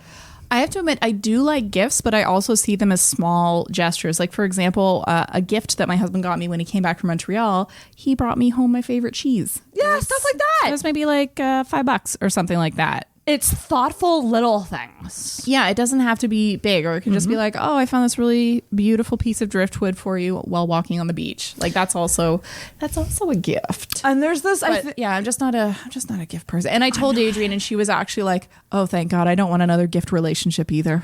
Good. Well, that was the thing I thought was funny, because in the chat I was just like, I think our gift to Adrian is showing her screenshots of this chat and how much energy we spent trying to figure out what to do for her, because that's how much we love her. Yes. And I think if you're a gift person and you want to be that person, like, give your gifts, but also you can't expect reciprocity. That's what it is. And that's why when you give gifts around holidays, or constructs, you do kind of expect one and back to you. I have one friend, it's Emma Wilkie, that I exchange gifts with. Okay. And I'm just like, I've like cut it, and I'm like, I don't want any more gift friends. And that's your thing. And you've established a tradition with that friend. I have a tradition with that friend. And also I have missed gifts. Like, I regularly miss getting, and she continues to give me gifts. But sometimes she'll, you know what I mean? So it's like, it's a give and take, but it's an understood give and take. Yeah. And she also knows that I'm not great with gifts, and she's also accepted that. So are you not great with, when you say you're not great at gifts, giving or receiving, or both? I love receiving, but it's more, I find that giving, if it's a mandated gift that I have to give, I find it stressful finding the perfect gift. Yes. Like, and I hate, because I hate wasting money, and I don't want to spend money on something that someone's just going to throw out, or just you want it to be worth it when you drop the monies. Yeah. I want it to be worth it and meaningful. Like, my favorite Christmas last year was when we canceled gift giving. So nice. And then my husband really likes receiving gifts, so we had to reinstate it. And that's the kind of compromise you make in a relationship.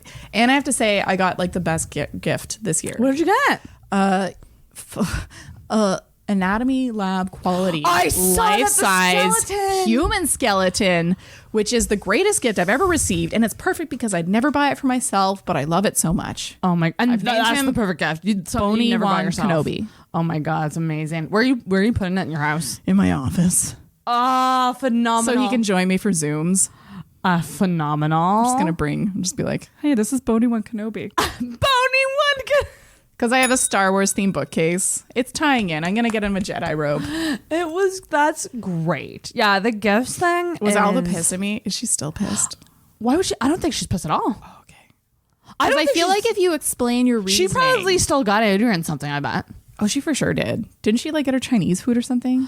I don't know what happened there. I thought it was like an Uber Eats mix-up. I think it was because she had like Adrian's address in to like deliver something which is else. So funny to me. And then she ordered Chinese food. That's hilarious because it's just like after all of this stress, it's just like.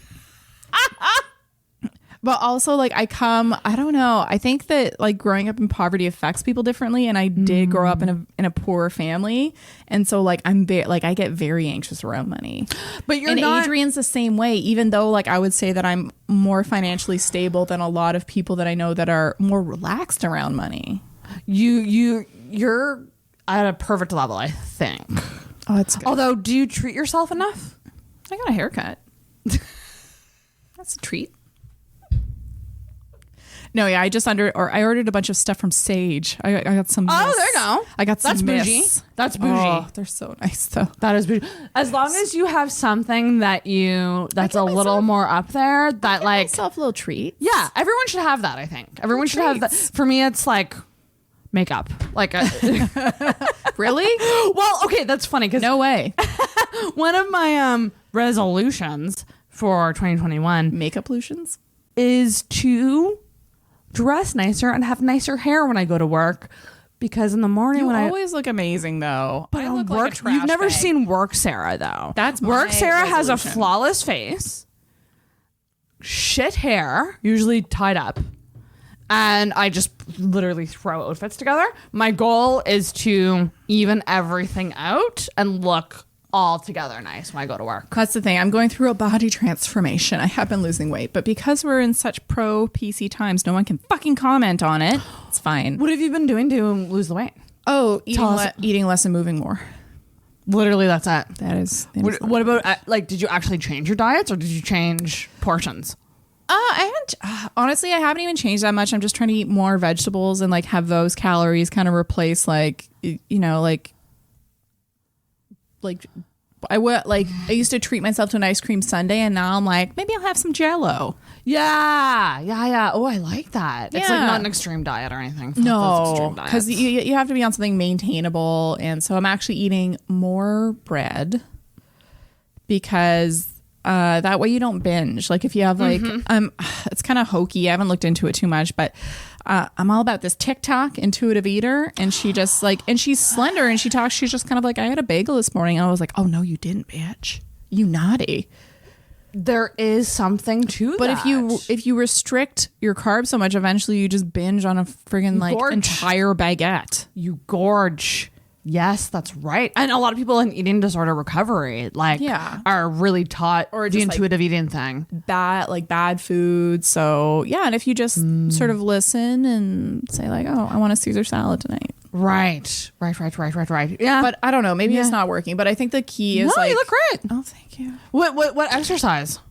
I worked with a trainer for about, I think, 2 years in Montreal. So I know, which was a great investment. So because now I'm not intimidated by the gym and I know what I need to do. And so I try to do a little bit of cardio, maybe like anywhere between 10 and 20 minutes. Like sometimes I'll just go on like gentle jogs, like 20-minute jogs. Like I don't go far, maybe 3 kilometers. Yeah. Not far. Yeah.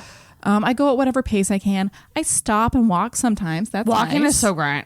Oh, yeah. And I do something every day. Like we walk. I try to go for at least an hour or between 30 minutes and an hour every day. Oh, that's awesome. And then I do weights. Like I do, I got my little deadlifts and I got my little. You can do good home workouts. Like that's the thing. I don't love home workouts. I mean, I despise them just because and I was trying to explain this to Scott.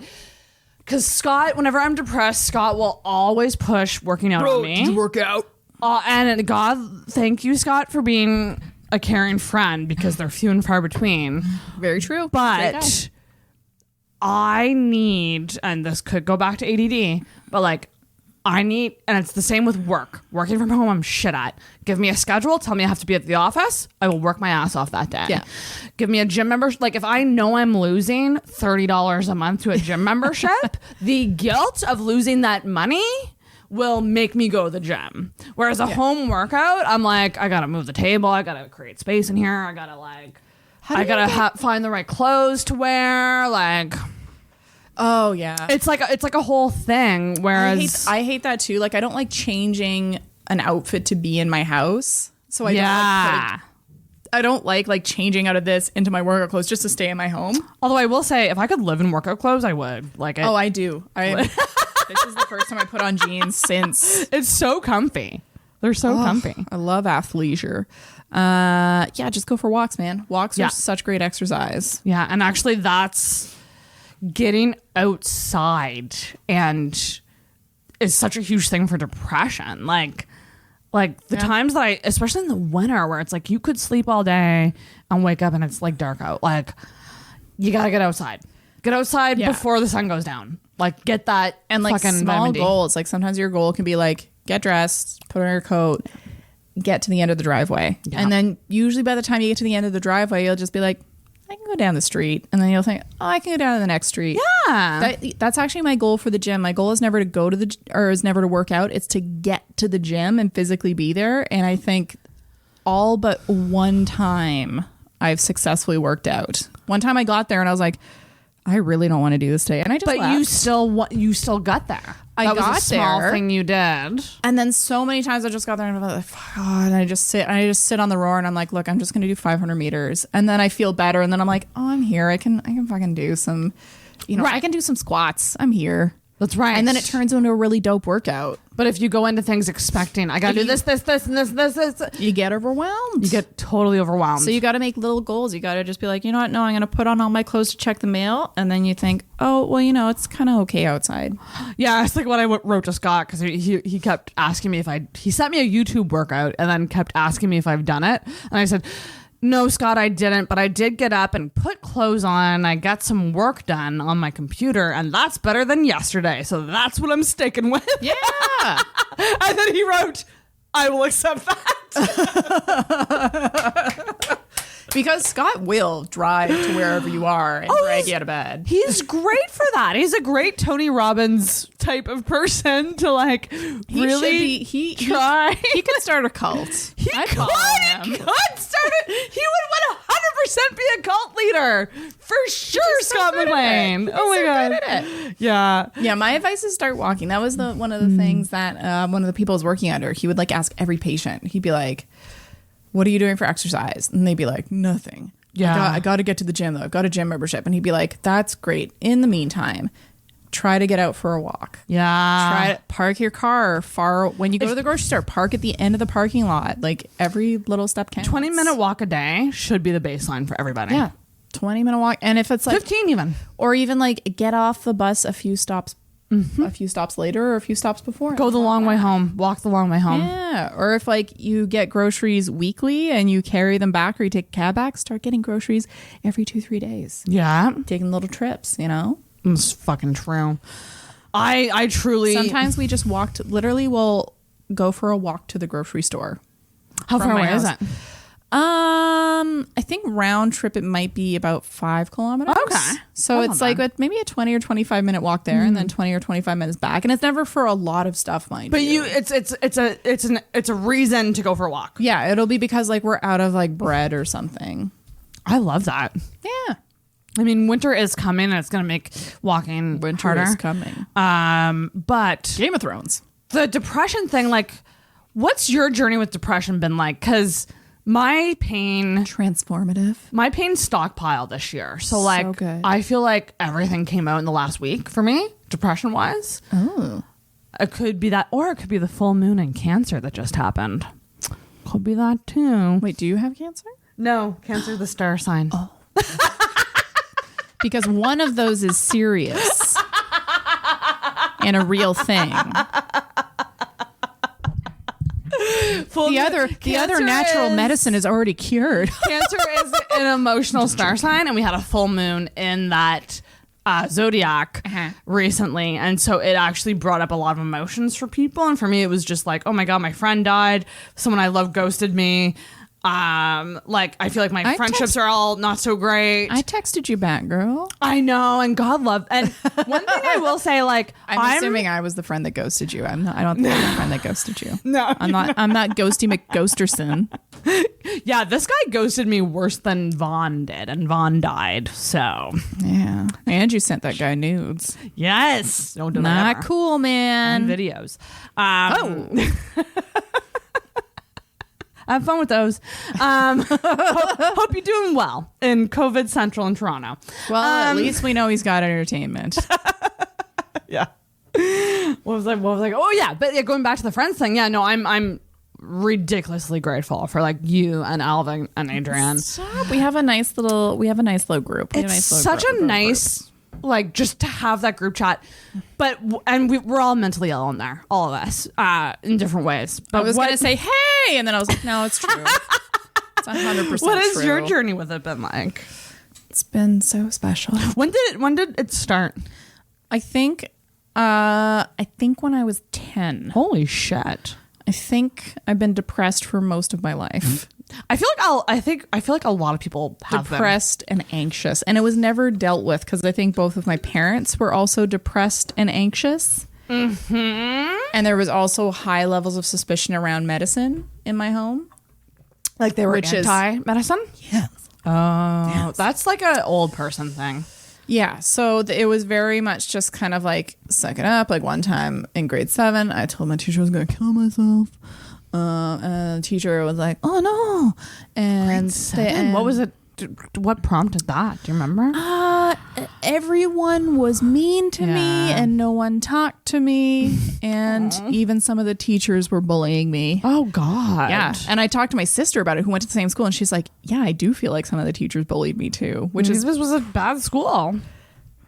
I don't know, but I guess if other kids were doing it, wasn't a good one. Yeah, it didn't seem it. No, it was pretty fun. Yeah, like one of the teachers that like I feel like bullied me, like Miss Blazzuti. Fuck you. She actually isn't teaching anymore, and I'm like, that's appropriate. You clearly hated teaching. Oh my god. Anyways, don't do what you do. Yeah, I think from grade 1 to so young. Yeah, because I think I might have been like cool in kindergarten-ish. Or like I had friends, or like there weren't cliques, but then in grade 1 the cliques started to form, and then it was like once you've lived most of your life as just like the target of just like endless bullying and just like no one likes you, no one talks to you, it gets to you. Yeah, grade 7. Yeah, and if you can't talk to your parents about it because they're also and then my mom got mad at me. Oh God, she got mad at me. She's like, "How dare you? Do you have any idea how upset your grandparents would be?" And then we never talked about it again. Wait, what did you do that? Like just because I was like to teacher, I was like, I'm so sad. I want to kill myself. Oh, because of that. Oh, because of that, my mom was pissed. Why'd you get mad at someone? Yeah, and I never saw a doctor. Never was sent to a psychologist. Like nothing. Not a zilch. Nothing. Boomer parents. Yeah. Like we're both the same age. Like I think that I feel like people who are parents now are probably gonna like start their kids on antidepressants. Oh no. Yeah. It's just like yeah, it's inevitable. Here you go. Like for us it was just like help us, we're so sad and so are you. Like my mom got diagnosed with ADHD in her 60s. Oh, who did she see for that? I it's a good question. I don't remember, but I only found out about this in the last couple months. That's interesting. Did she take anything for it? They put her on stuff, I think, initially, and like they made her do a bunch of like weird therapy things. But I don't think anything's therapy? stuck. Like she just kind of it's just so late in life to get a diagnosis that it's like, I don't want to say it's too far gone, but it might be. Yeah, I think behavior therapies are not the most helpful for ADHD. Probably not. Well, I don't know. See, I don't know enough about this to be talking about it, but here I go anyways. Ooh. I geek out over this shit. I love stuff like that. More children are diagnosed with ADHD because it's more apparent in childhood and like they have more authority figures. So for example, you have to get a child to sit still for like 8 hours a day. And that just doesn't work for ADHD kids. But that kid can grow up and be, say, like a realtor where they're going from house to house to house to house and they're driving and they're meeting people. And that's a perfect fit for that person. So even if a kid has ADHD and maybe needs to be or should have been medicated as a child, there's environmental modifications that you can do, like getting a career. Finding the right fit for you. It's kind of like learning to manage Basically. Not get rid of it kind of thing. Yeah. So like a bad job for someone with ADHD would probably be copy editor. Office job. Desk job. Yeah. Well, if it was like a quick job, like I was trying to think, like if you were in a call center and you were dealing with calls that took 7 to 8 minutes to resolve each, that probably wouldn't be bad. Because you just have to maintain focus for like 7 to 8 minutes. But if you're That's true. Every phone call is different. Every phone call is different. And but ideally you'd probably want to be in more of a dynamic position where you can get up and you can run around and you can burn energy. Something with a variety of tasks, probably. Yeah. So there's that. There are probably, because ADHD kind of like, it can precipitate anxiety and depression. So sometimes those will be comorbid disorders. They'll be happening at the same time. And so you have to treat those with antidepressants, plus you should treat the ADHD. But sometimes if you treat the anxiety and depression, the ADHD just becomes manageable with these environmental or behavioral modifications. Because you can go to therapy. Like I've been to, circling back to my journey. Yeah. I started going to therapy when I was maybe 18. And I'm 33 now. And I have been through probably 10 therapists. Consistently the whole time? No, pretty inconsistently because it depended on my access to resources, because very often I'd have to go to whatever free resources my school had, and those could be good or they could be not good, because there's a big difference. there's a sometimes therapists are not good. Yeah. One therapist looked at me and said, "Kirsten, I don't think you're ever going to be happy." Proved her wrong. Well, and the types of therapy too. So it's not just the personality fit or like the fit as you two as a pair trying to help, the issues, but like the type of therapy, because there's so many types of therapies. There's just kind of straight talk. I've done everything. Not everything. There's art therapy. There's talk therapy. There's drama therapy. I'm thinking of your bet. There's DBT. There's CBT.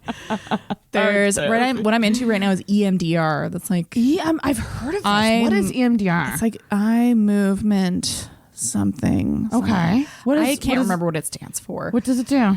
Well, it's particularly helpful for victims of trauma. Not that I've ever been particularly traumatized or victimized or anything like that, but it's usually kind of like I think like the probably years of accumulated bullying. Well, that would be a built-up trauma. Yeah, probably a bunch of mini traumas like combined. So as soon as I detect anyone that I feel could be a threat, I get really. Oh, that's interesting. Like I have a gut reaction to it, like, oh God, this is happening again, and you're kind of transported back to like. How do you find that manifest? So could that be someone, like what's something someone could say to you that might trigger that? It's not even something that someone would say. It's like accumulated behaviors. And so like, for example, like I was in one of my previous workplaces, there was a woman who tortured everyone, like multiple people. I don't think I was alone in this, actually. I remember hearing about her. Yeah. Like just like clearly like textbook case of narcissistic personality disorder. Fuck. Like the most like literally would tell you stories about like, I made another client cry today. Oh, that is. And we worked with vulnerable populations, and like I just like it broke my heart, and I would submit complaints, and I was like, and I just couldn't turn away. And anyways, the point is like other people would just transfer out of the unit and they were just like, I can't work with this person. One person described her as the devil. Yeah. He sincerely looked at me and he was like, I have worked all over the world with so many different work units in so many different places. She is literally the worst person I've ever met in my life. And so, but I get like a visceral reaction to these people where I'm like, I need to stand up to them. I need to like fix the situation. And I can never do that. Right. So I think it's more just like kind of like people that bully people. I'm just like, but I'm learning also that like I can't confront these people, especially in adulthood, because there's no mediator and they just bully you harder. But you have kind of. Did I? With a recent situation. Oh, I just quit the job. Well, I'm thinking of a different situation. I'm thinking of a situation where you stood up to somebody who was kind of bullying. Did I? Oh, yeah. Right. Yeah, but that whole thing. It didn't work though. But also too, that's very different because that's online. It's way easier to stand up for yourself when you're like just on a screen typing. Yeah. Versus like in person, and especially in a work environment where it's like this is your everyday life. Yeah, and you can't just be like F this. Like you have to come back and like you have to like depend on this person to like do their part of the project and like not, you know. Yep. But funny fact, they actually transferred her out of the unit because I think all my complaints finally went somewhere. Oh, there you go. But that's all they do in the government. Like if someone's a problem, they just give them like a lateral transfer and they make them someone else's problem. They just move along the assembly line. Yeah. That's wild. But also I don't think that me standing up to this person helped in any way because they're still doing the exact same thing. So, I mean, like, was it valuable? That's the thing. People ask me about it, and I'm just like, I don't really know what. Nothing really happened with that. Like, it just kind of, like, it's just kind of fizzled out, and it's what it is. But I think it can. Do you think it can make you feel better about yourself, at least that you?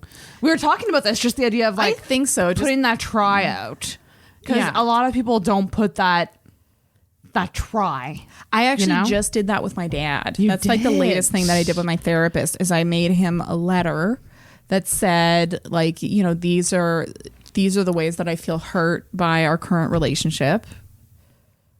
You know, can we change them? How long did it take you to write it? I think I did it in like an hour, but then, or maybe 40 minutes or something. And it was about a page. And then I brought it to my therapist and she was like, well, we have to take this out. He's just going to be pissed off about that. She like edited. Oh yeah. She edited it heavily. I love that though.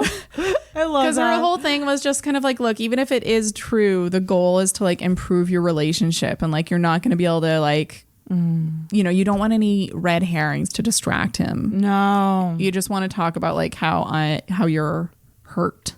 Get to the point. Yeah, exactly. Did you actually send the letter? I did. Actually, 2 days ago. So I'm kind of like... Was it... Okay, sorry for these dumb questions, but did you actually send it in the mail? Or was it an email? Okay. That's not a dumb question. That's an integral part because if you send an email, it's so easy to hit delete. But I find if you get something in the mail, like it's so much more... Uh-huh. And it's easier not to have a knee-jerk reaction because email, you can just hit reply and just be like, fuck you. Right. With a letter, if you send a letter, you'd have to log onto your computer and then say fuck you. Or maybe you can reread the letter and like digest it and be like, okay, maybe these things can change. That's such a good point. I'm so glad that you did that. My therapist did it told feel me to good doing it? Yeah, because I just didn't feel good. Just kind of like accept it. Like, because it's weird. I don't know. I don't care. For example, in my father's house that he lives in with my stepmother, there are literally dozens of pictures on the wall, probably hundreds if you counted them all up. There's deceased relatives, there's cousins once removed, really nice 8x10s of those kids that they've met maybe 5 times because they live in a different province. And there's photos of her children, but there's no photos of my sister or myself hanging in the home, which I just find so fucked up. But I also feel so petty bringing it up. But that's a small detail of a larger issue. Yeah. And it's just a catalyst. It's like it's it's a wider issue, but it's how it manifests is through these pictures. Like, because at first I blame my stepmother because like I think like it's just like her like weird territorialness, like taking over the house. Because I think she probably hangs like all the photos and he has nothing to do with it. But also it's like you'd think that at some point my father would notice, be like, hey, we have all of these people hung up and Kirsten's cousins and her cousins once removed. Maybe we should put one photo of her. Maybe, yeah. And your sister, yeah. Yeah, it's so weird. And I know like the argument is like, oh, well, in the shared spaces, we don't have any pictures of our daughters and it's your father's job to hang them in his study. And I have my daughters only hung in my study. But it's like your study leads onto one of the main bathrooms. It's like a main artery of the house, whereas his study is like tucked away in the house and no one like there's not a through passage, so no one goes into it. Right. I don't know. It's so weird. That's insane. And it's just so bothersome. And it's so because they asked for my wedding pictures. It's not like they don't have pictures. They have copies of my wedding pictures and they haven't hung it, any of them. And I'm like, why would you ask for copies of them and not hang them? That's very weird. Yeah, and some people have been like, well, what if he doesn't have pictures? And I'm like, no, he does. How can my father not have one put up a picture of me when I was a kid? You'd be shocked. There's a lot of parents who don't, and it causes issues. Like, I know people with not so great childhoods that have said that they don't have pictures of me, and it's like, what the fuck? Yeah, but I know, anyways. Yeah. Anyways, so I don't anticipate the letter is going to be received well. But then I actually, because my plan is just like, I can't have a real relationship with this person anymore.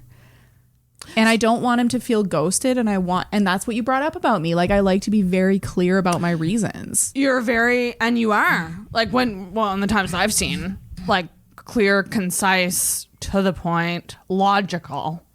It's almost like, I don't know if this is an insult or not, but I don't see you as an emotional person. Oh, thank you. So many people would say, you're overly emotional. Really? Because I see an emotional person as like, I'm emotional. I react first and think later. I feel like, and I don't know for sure, but I feel like you have a tendency to kind of think on things and then react. Am I right? I'm getting better at that. Interesting. Sometimes I do just react, but especially like if it's a very like, for example, like when the crazy colleague that I used to work with, when she was like screaming at me, literally like in the office, I didn't react well to that. But I mean, who would? That's fair. Yeah, there's exceptions to all the rules kind of thing. Yeah, for sure. I think I just burst into tears. I was like, why do you treat me like this? And the obvious answer is because she has a serious personality disorder. Sometimes you have to do that because like otherwise it's just going to be pent up in there. Yeah. If you don't get it out. And like, gosh, that's such a thing. And I don't want him to think that I suddenly dislike him. You know what I mean? Like, I just want to be clear about like, this is. Well, like, you sat on the letter for a while, didn't you? Yeah, because I had one draft of the letter and like I just like and it was more of like a breakup letter, like a breakup with my dad letter. And then my therapist was like, well, what's your goal? And I was like, I would like these things to change about our relationship because I do value it. I think it is important to have a relationship with your father, unless if it can be salvaged. Some people it can't. Sometimes it can't. Yeah, so I mean, I put it out there. It's interesting. I know someone else who also wrote her dad a letter over Christmas. I don't know what it is about the end of the year Christmas time that brings up so much shit for everybody. Yeah. It brings up so much like family dynamic shit. It brings up family drama. It brings up like just all the things you've been through in the past year. Like it just stockpiles like at Christmas time, I feel like. And it just makes things bigger. I think like what brought it to a head was Christmas time because my father decided that the only way my sister could visit for Christmas from Ontario was if she flew to Halifax, and here you have to quarantine for 14 days. He wasn't willing to quarantine her, but I said she could quarantine at my place, but then she wasn't allowed to see me after she'd quarantined. She had to go directly to his home. Yeah. So I wouldn't be able to spend any of Christmas with her. And I just said, I don't feel good about that, putting in all this work. No, for no reward? Yeah, fuck that. Yeah, because I mean, we are selfish creatures, and like what was the reason behind that? Well, it's because they don't feel safe, and I think they think that I interact with too many people, which is fine. You do, people make their own decisions in this pandemic. Like I said, everyone has different risk tolerances. Yeah. But I mean, my beef was that there was no discussion because other options could have been like, I could have gotten a nasal swab COVID test. Yep. And you had solutions and options. Yeah, I had like and everyone was just kind of like, no, it has to be this way or it's just not going to work. Or just no regard. Or like why? And now my sister's so mad with me that she's not talking to me because I wouldn't do this. And it's just kind of like, well, why don't you just come spend Christmas with me? Why is it my fault that because of his rules? And what did your Christmas end up looking like? Oh, it was just me and Sean. It was nice. So did you have a good Christmas? Yeah. I mean, like, I would have liked it to have been, I would have liked to have been talking with my family. Yeah. As I said, my stepmother did post on Facebook that it was the best Christmas ever. Oh my goodness. The best one. That is so tone And deaf. I know, I like sat on it for a couple days. Did you love it? Like, I did. I liked it. Okay. I just wanted her to know. I wanted her to know that I fucking saw it. This is another thing about Kirsten that I love so much about you. Like passive aggressively like things. Your care reactions. Oh, I'm doling those out. I don't know if you heard my joke about the. No, you probably haven't. It's a newer joke, but like I was just like, you can tell how depressed I am based on the number of care reactions on my statuses. Because then it's funny because it's like you'll care react to things that don't necessarily need a care reaction. Just like I do that for everyone. I think I overuse the care reaction because I use it as like, I love that idea. I'm embracing that idea. Don't ever change. I love it. I'm an unrepentant liker. I get a lot of care reactions from you, or like the big loves. Did you love it? Did you love your stepmother's? No, I just liked it because I just shouldn't have done anything to it. But that's the thing, because I don't know if she realizes it was tone deaf. But do you think liking it would? Because normally they would have made a Zoom call, and they were so mad at me they didn't even make a family Zoom call. So I just wanted to say, like, they didn't talk to you at all over Christmas? No, I sent them a Facebook message saying thank you for the Christmas gift that you sent, and they were like, you're welcome. Your tree looks great. It was just like very like, yeah. No, it's like incredibly passive aggressive, and I just want, and like I can't.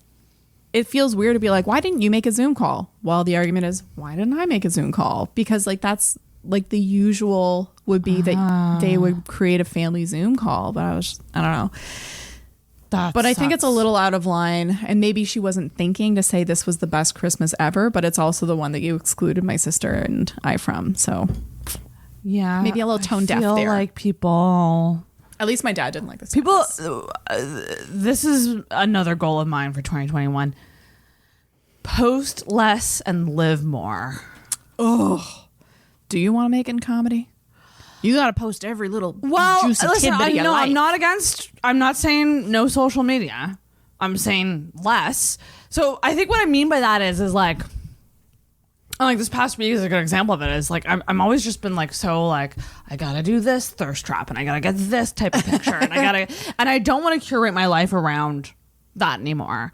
I'd rather live my life and capture the moments as they happen. That's 100% a great goal. Yeah, and because anything sadder than watching an Instagram girl making her boyfriend take like 47 like spontaneous like sunset photos by Peggy's Cove Lighthouse? Is there anything more depressing? I don't like my like I went actually kind of code silent on Instagram for like I think it was a total of 2 solid days or 2 or 3 solid days. I used to worry about posting like content people would like, and I was like, you know what, I want to post a bunch of pictures of painted rocks. That's what I'm into now. Exactly. Well, I'm older. I want to post some painted rocks. Maybe you gotta do it's authentic. You gotta do, and that's the thing about our TikTok. It was authentic, even though it was totally planned and scripted. No, but it was authentically us, because I was trying to rally the girl group and say, hey guys, everyone put your caller ID to no identification and then call 0 fake results. But that's the kind of person I am. And that's the thing about social media and why it depresses so many people around Christmas time, because we're seeing these like posed engagement photos. But I know it's also fake. It's like, all I know fake. that couple fought like 3 seconds before that photo.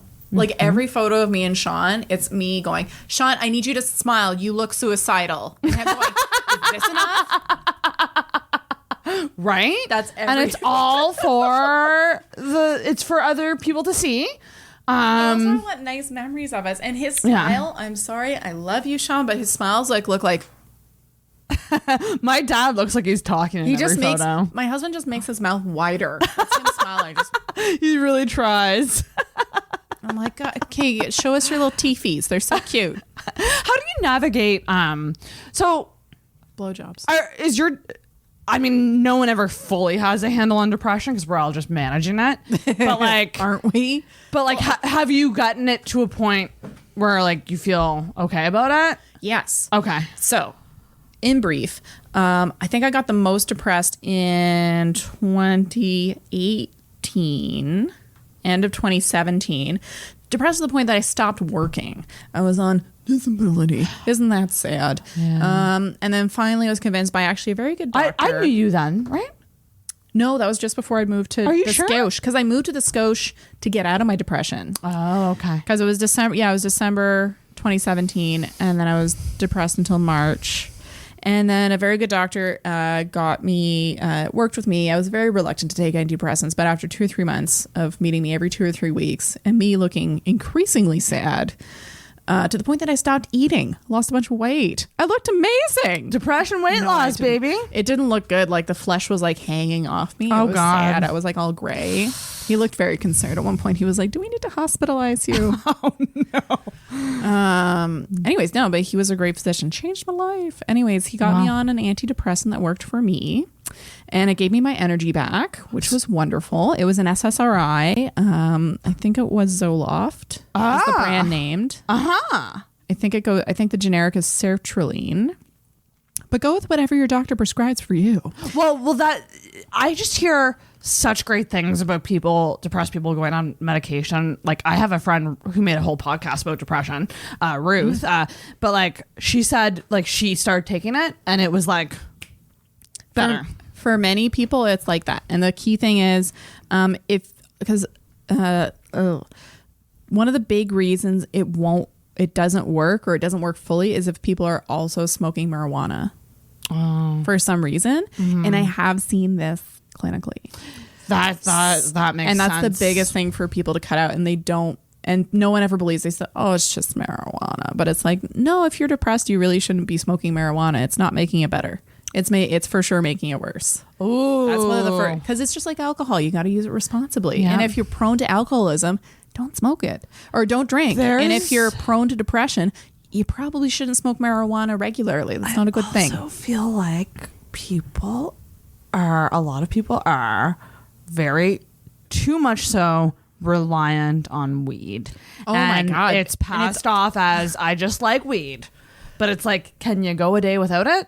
No, that's not good. Because they're always like, it keeps my depression in check. It helps me sleep. It keeps my anxiety in check. And I'm like, oh, but I think it might be the source of all those things. If you have to be blasted to feel normal, not good. Not a good sign. Good. You should probably be on an antidepressant. You'd be much more functional. I smoke weed every now and then. I'm like an occasional smoker. Yeah, I rarely buy it. It's like alcohol. Yeah. If it's same, it's for a fun party. And I make a point to not get reliant on these things. And I kind of hate that we're in this culture of, especially with booze, it's like everything is a drink. Let's have a drink. Come over for drinks. Yeah. When I get to like, let's name our podcast Intoxicated. Even Zoom calls. Let's have a drink over Zoom. And it's like, why do we have to have a drink over Zoom? Can we just Zoom? That's why. The podcast started because of that. And like, that's a huge thing with like the journey with this show. Like, I want to reintroduce it as it's just a conversational podcast. Doesn't have to have booze. We don't have booze right now. Because it's the chatter that intoxicates us. Yes. And if you look it up on Urban Dictionary, that's the exact definition of the word intoxicated, TALK. But I don't drink a lot now. And it was the best decision I made over lockdown to not be this person who was just drinking every day. Because I think some people fell into drinking alone or drinking to cope or for whatever reason. And I had a fucking friend die. I had every reason to get fucking obliterated. And I didn't. And now I truly look at booze and I see dollar signs. Good. That's great progress. You save so much money. It is a horrible, horrible disease. But to continue with the depression. So then after I think maybe it was like 4 or 5 months of taking this medication, I had moved here. I had a job that I really liked. And I was like, you know what? I can stop this. I don't need it. And I stopped it. And then, lo and behold, I got depressed like 4 or 5 months later. But also because I was being tortured at work by this horrible person. And then stopped working again because I got very depressed. Couldn't handle being harassed nonstop at work. And then started taking it again. The same thing, sertraline again. Didn't work. I went to my doctor after maybe a month or two of taking it again. And I just goes, I don't think the medication is working. Which I think is hilarious because clearly if I'm sobbing, it is not working at all. And he just looks at me. Think out of there. Yeah. He just looks at me and he's just kind of like, I think you're right. You are bang on with that one. I was like, oh, what an astute clinician I have in front of me. That's what inspired you to go to med school. Exactly. You were like, I was right about being depressed. I was like, yes, you see, you're crying. I think you're upset. Yes, interesting. Yeah. But then we tried changing the medication, but then an opportunity came up where I actually got a different job. And I was able to start that job. And then here's a lesson. It was lower in pay than my current position by about $20,000. That's quite bad. Which is not an easy amount to say goodbye to, but I have to tell you, I was so much happier. That's where I realized I had to work really hard about not getting triggered, which I think people use too often, and I'm probably not using the right context, but not like feeling attacked by people, because I was on high alert for like people trying to sabotage me and people harassing me, when really it's just, no workplace is going to be perfect. But anyways, and then I found out I got into school and I pieced, and I said to my therapist maybe 3 months ago or so, I said, Beth, I think this is the first time in my life I haven't been depressed. And she almost started crying. Aww. Yeah, I was like, now who's crying, bitch? This is all about. No, she's a very nice lady. What we could take away from this is like, it's all about these small steps you take to improve your life. And sometimes you do need a Band-Aid. You need a Band-Aid of medication. I think it's very helpful in acute management of depressive or anxious episodes. I think in the long term, like me, you probably should, if you have the resources, put like 10 years into therapy, because this was also like. So, for example, like I recently actually by a psychiatrist because I had a mini breakdown in, I think, October or something. Oh, really? Mini breakdown. What was it like? It was just. What was it like? The reason just my usual thing, like it's just panic attack. Wasn't able to sleep for several days. Wasn't able to continue my functioning because I just found out some upsetting news. Won't get into that. Okay. But wasn't able to function, and I said, "Oh God, I can't go back to a place where I wasn't able to work for 6 months." Did it look like a full-on, like I usually say, like there's two types of breakdowns. There's like the full-on shutdown where like you're just like, I'm done. I, can't do anything. Or there's like the manic, like crying, can't breathe. Oh, it was the manic. The panic attack. It was just kind of like, well. That's the worst one. Yeah, exactly. Where you call the doctor's office and the secretary is worried enough to be nice to you. So, but the thing is, like, over all those years, I had all my sort of plans in place. I had a family doctor, and I knew to call them and say, no, this is an urgent issue, even though I'm not bleeding from the neck. Yes. But we have to treat it like that, though, because it's just as important. And I knew what to ask for. I said, look, I'm having trouble sleeping. I need something to help me sleep. And then they offer me one thing, and I said, no, that doesn't work for me. Ativan is what works for me, which they are very stingy with because it's a benzodiazepine, and they should be because they're addictive. I love that, and you can habituate to them. Yeah. However, partly because I don't have insomnia was not the issue at that point. It was that my anxiety was so high that if I just have a sleeping pill like Zopiclone, it won't cut through it. It wouldn't have done. Oh wow! Yeah, because I've tried the Zopiclone before, and then I'm just groggily anxious till about 7 a.m. You're not actually sleeping or resting. No, it's like just it won't, making you more foggy, probably. Yeah. But then and then also just having like, I have like 6 Ativans at home. I have a little Ativan stockpile. Love Ativan. I've only taken it twice, but I love it. Having it there gives you kind of power to know that like, I know that if I don't sleep for one night and the next night I'm worried that I can't sleep and I have like a big important thing to do, I know I can take this and I can sleep. So then you're not anxious about sleeping. Yeah. Which makes it harder to sleep. Yep. And that's that vicious cycle. Anyway, so then I called a doctor because through Dalhousie you can speak to a psychiatrist sort of right away. So I set that up and I said, can they please just check if I have a personality disorder or if I have, I think I had like a whole list of things. I was like, I'm worried I have a personality disorder. I'm worried I have this. I'm worried I have this.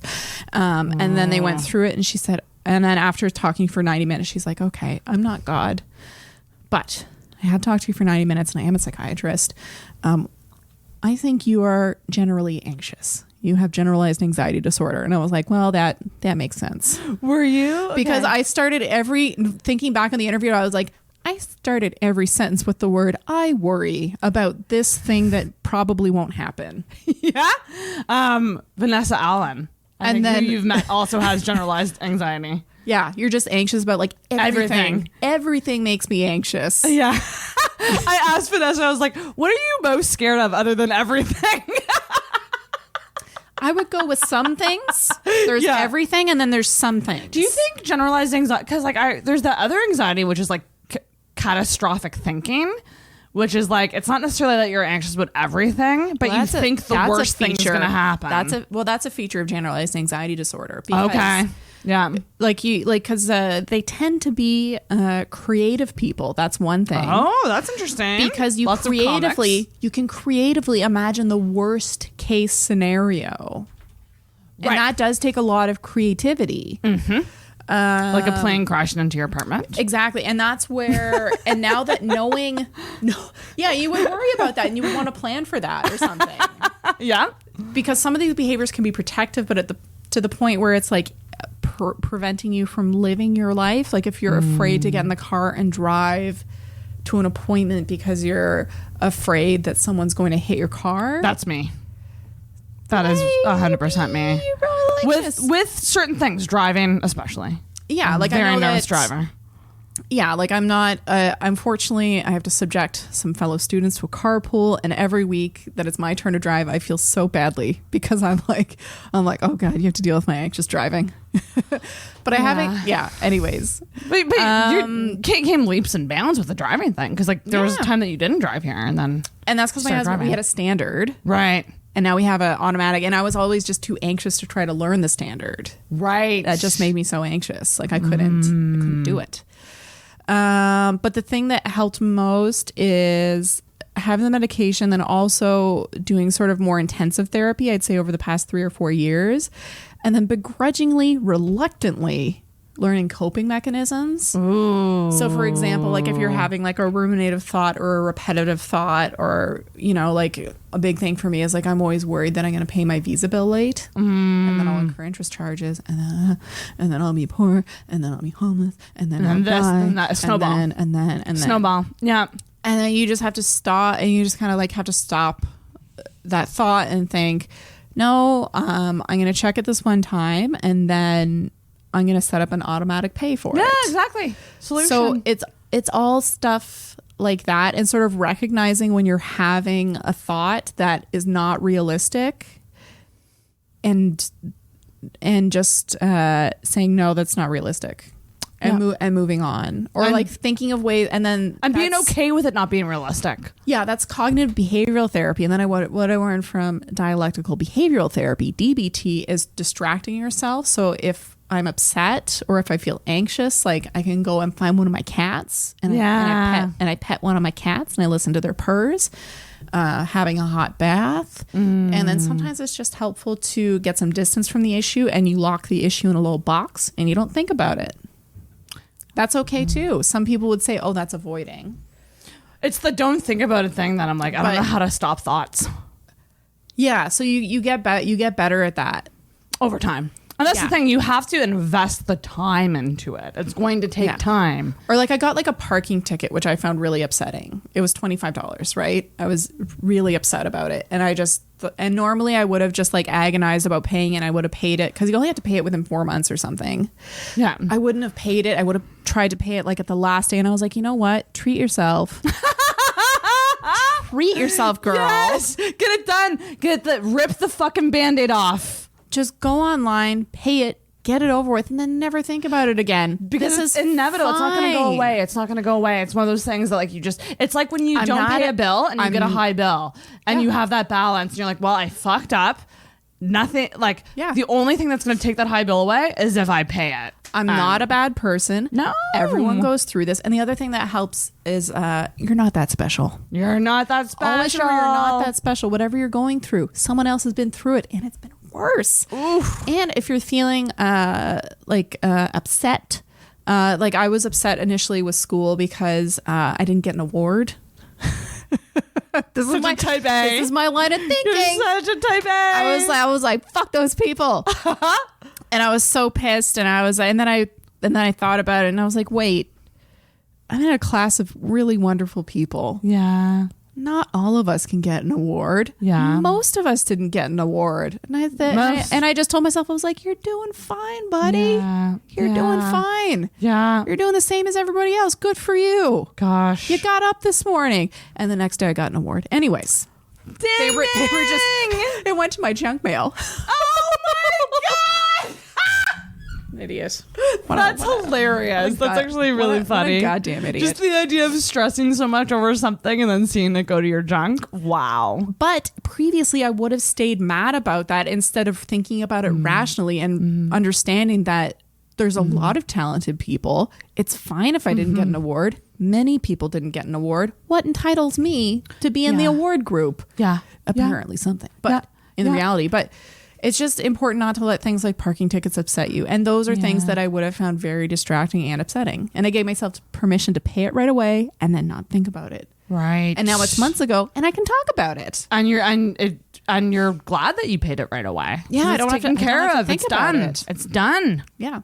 Get it fucking done. But it's all those little things. So CBT, DBT. And I think that even if you can't afford therapy, these are things that you can look up because I got the DBT stuff from a therapist that I really didn't like. I didn't find her helpful. I thought she was condescending to me. That's the worst trait in a therapist. Of all things, you got to be a little bit like approachable and empathetic. She was not good. But she gave me a worksheet for DBT and I looked it over and I was like, because I was supposed to fill it out and it said, when I feel angry, I'm gonna go get my cat and I'm gonna pet my cat. You have to like fill it out. And I thought, oh, this is infantile.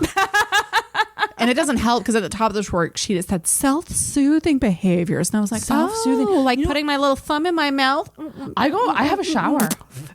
But they're very powerful. So I read through that list and some of them are shower, bath, light a nice candle, smell a nice smell. What about naps? Well, I need your opinion on this. Napping as a coping mechanism? What do we think? I'm a Pisces, Taurus rising. I can't avoid it. I nap at the worst times. I have 3-hour 7 p.m. naps because I get home and I'm just exhausted and overwhelmed with life. And then napping feels like the best escape ever. But it's really not great in the long term. No. So I think that napping at regular times, say what's a regular time? I would say maybe like anywhere between 12 and 2. Okay. I say this is someone who has gone down for naps at 7 p.m. though. But then it just turns into a long worst sleep. Time to nap. It's literally the worst time to nap. But that's the thing. I'll sleep right through till 5 a.m. and then you can kind of function. Oh, I don't do that. See, I wake up wired at 10. And if you know this, so that's probably because you stayed up the night before till 5 a.m. and then you're rightly exhausted. So that's probably... I know. I'm so bad. So for this, I would recommend seeing your doctor. Here we go. Doctor voice is coming out. I would recommend seeing your doctor. And there's a lot of things that you can do for that. Like you can say if it's a temporary problem, you can get a sleeping pill to regulate your sleep cycle again. Because did you know? Get to sleep at a normal time and see what happens, yeah. Did you know that when you have jet lag, it takes about 1 week per hour that you've lost for your sleep cycle to come back shit. to a maximum of 3 weeks. So, for example, if you travel to like Korea and I think there's like a time difference of like 11 hours or something like that. That's insane. It takes you 3 weeks to acclimatize. Whereas if you go to like Alberta, where there's a time difference of 3 hours, it's going to take you 3 weeks to acclimatize. Like fully. Like, and I'm talking not like, because your gene expression actually changes throughout the day. Jesus. So your body will make different proteins based on what time of day it is. And for those proteins to realign, for your body chemistry to be fully realigned, it takes 3 weeks. That's madness. If you've, done your max. If you're just going to like Ontario, it'll take you like an hour, or it'll take you a week because it's an hour difference. Right. And you don't really, and many people wouldn't notice that. So, but if it's if it's a week per hour that you lose... To a maximum of 3 Oh, maximum hours. of 3. Okay. So it wouldn't go above 3 weeks. Exactly. You'd pretty much be adjusted. You can put someone in Korea and they'll be fully adjusted within 3 weeks. And I'm talking about like their body chemistry. Yeah. Whereas most people, I think, they'll suffer from jet lag for maybe like, anywhere from 2 to 5 days. I'm bad with the napping thing. Has to stop. I need to stop the naps. But that's just a product of you sleeping, of you not getting enough sleep at the regular time. So that's why if you maybe... What if it happens, though, just from being overwhelmed and stressed? That might come in lifestyle management, too. Because in addition to, like, medications, lifestyle management is incredibly important. So, for example, are you packing too much in? Are you expecting too much of yourself? Ding, ding, ding, ding, ding, ding, ding. Yes, to all the above. You're probably expecting too much of yourself. Are you making realistic demands on yourself? Are you making an impossible to-do list? Well, that's the thing with an impossible to-do list as someone who thinks she has ADHD. Like, what seems impossible for me, totally doable for somebody who isn't struggling in the way that I am. Like, yes. Like if I see errands, like I've said, like I can do creative stuff and get it done. But like if I see adult errands, like passport renewal, that bitch has been sitting on my fucking desk. Girl, we don't have to worry about that. We don't have to worry about that for years. We don't. That can go to the bottom of your priority list. When things are open again, I'm through work probably going to be going to a conference. Oh, damn. Podcasting conference. Yeah. Well, yeah, you want to get that taken care of, meow, because there's going to be wait times for passport renewals. But again, stuff like that. Making a doctor's appointment, going to get my passport renewed, going to pick up my glasses. I just go, okay, but I got to edit this video, so I'm going to do that first. And like, it's a shitty, and I'm assuming that. But you know why it is? Because you have that list and you look at those 3 things and you're like, these are 3 big things that realistically you're like, oh, easy. It should take like an hour to pick up my glasses. No, schedule an afternoon to pick up your glasses. Make it the goal of the day. The goal of the day is to get your glasses. And then and that's okay to do that. Yeah, exactly. Rather than being like, well, if I catch this bus and then I can spend an hour here and then I can pick up the passport, forms here. You expect too much of yourself and you get overwhelmed. That's what I do. Yeah. And that's why you look back when you actually do accomplish that one thing, you look back and be like, oh, hot damn, good for me. I did get all my tax forms together and send them off to be done. Oh, God. I procrastinated on doing that for 2 months and I got it done. Procrastination is a bitch. It is. It's so bad. And then that's why I think it's strange and I call it the appearance of killing it, because I get a lot of people being like, you killed it this year. You've been killing it. Well, yeah. Look at all the things you did. You're a hustler. You're such a hard worker. And then this podcast is a full-time job. It really, really, really is. Plus you're doing full-time work. Plus you are living alone. So that means that you can't split any of the domestic tasks. You're making yourself 3 meals a day, I hope. One. Sometimes you're going to have to ramp that up. I'm making HelloFresh tonight. I'm very excited. Oh, wonderful. I got meal delivery, so I have treat. 4 meals for the next week to make. So you're set. But yeah, it's this weird thing of like the psychological Do you thing get it of like, for 2? I don't feel like I'm killing it because I'm not getting these important adult things done that I should be getting done. And then everyone else thinks you're killing it, but no one else is getting the important things done all in one day. No one sits down and says, I'm getting my passport renewed and making an appointment with my doctor. I think some people are, though. They're probably no fun. Yeah. They're like the 1%. They're probably not the fun people. Mentally stable people aren't that fun. Like, for whatever reason, God bless my husband, he keeps me in line, but he cannot make a doctor's appointment to save his life. It's a tough thing to... why is it so hard? Why is it so hard? For some people, it's very hard. Because he can't admit that he like needs... I think that's what it is. That he needs something, and I'm like that's a man thing too. Does he take Tylenol? Not really. Yeah, a lot of men won't take pills for headaches, and I've noticed this with like male friends. I'm just like, why is this a thing? Yeah, I was like, baby, you got to get this checked out. Bun. Yeah, please do. Please do it. Bun. This isn't normal. This is why men die first. Exactly. And we're left taking care of you. They don't have wives to make appointments for them. But it's fine. I think you have to be less hard on yourself. I think we all do.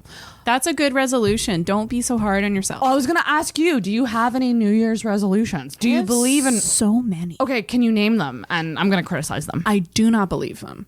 So the first thing is, I think one of my favorite saying is, the best day to plant a tree was 30 years ago. The second best day is today. So if you're going to make a change, all that said, if you find it motivating to make a commitment to changing yourself on New Year's, that's wonderful. Do that.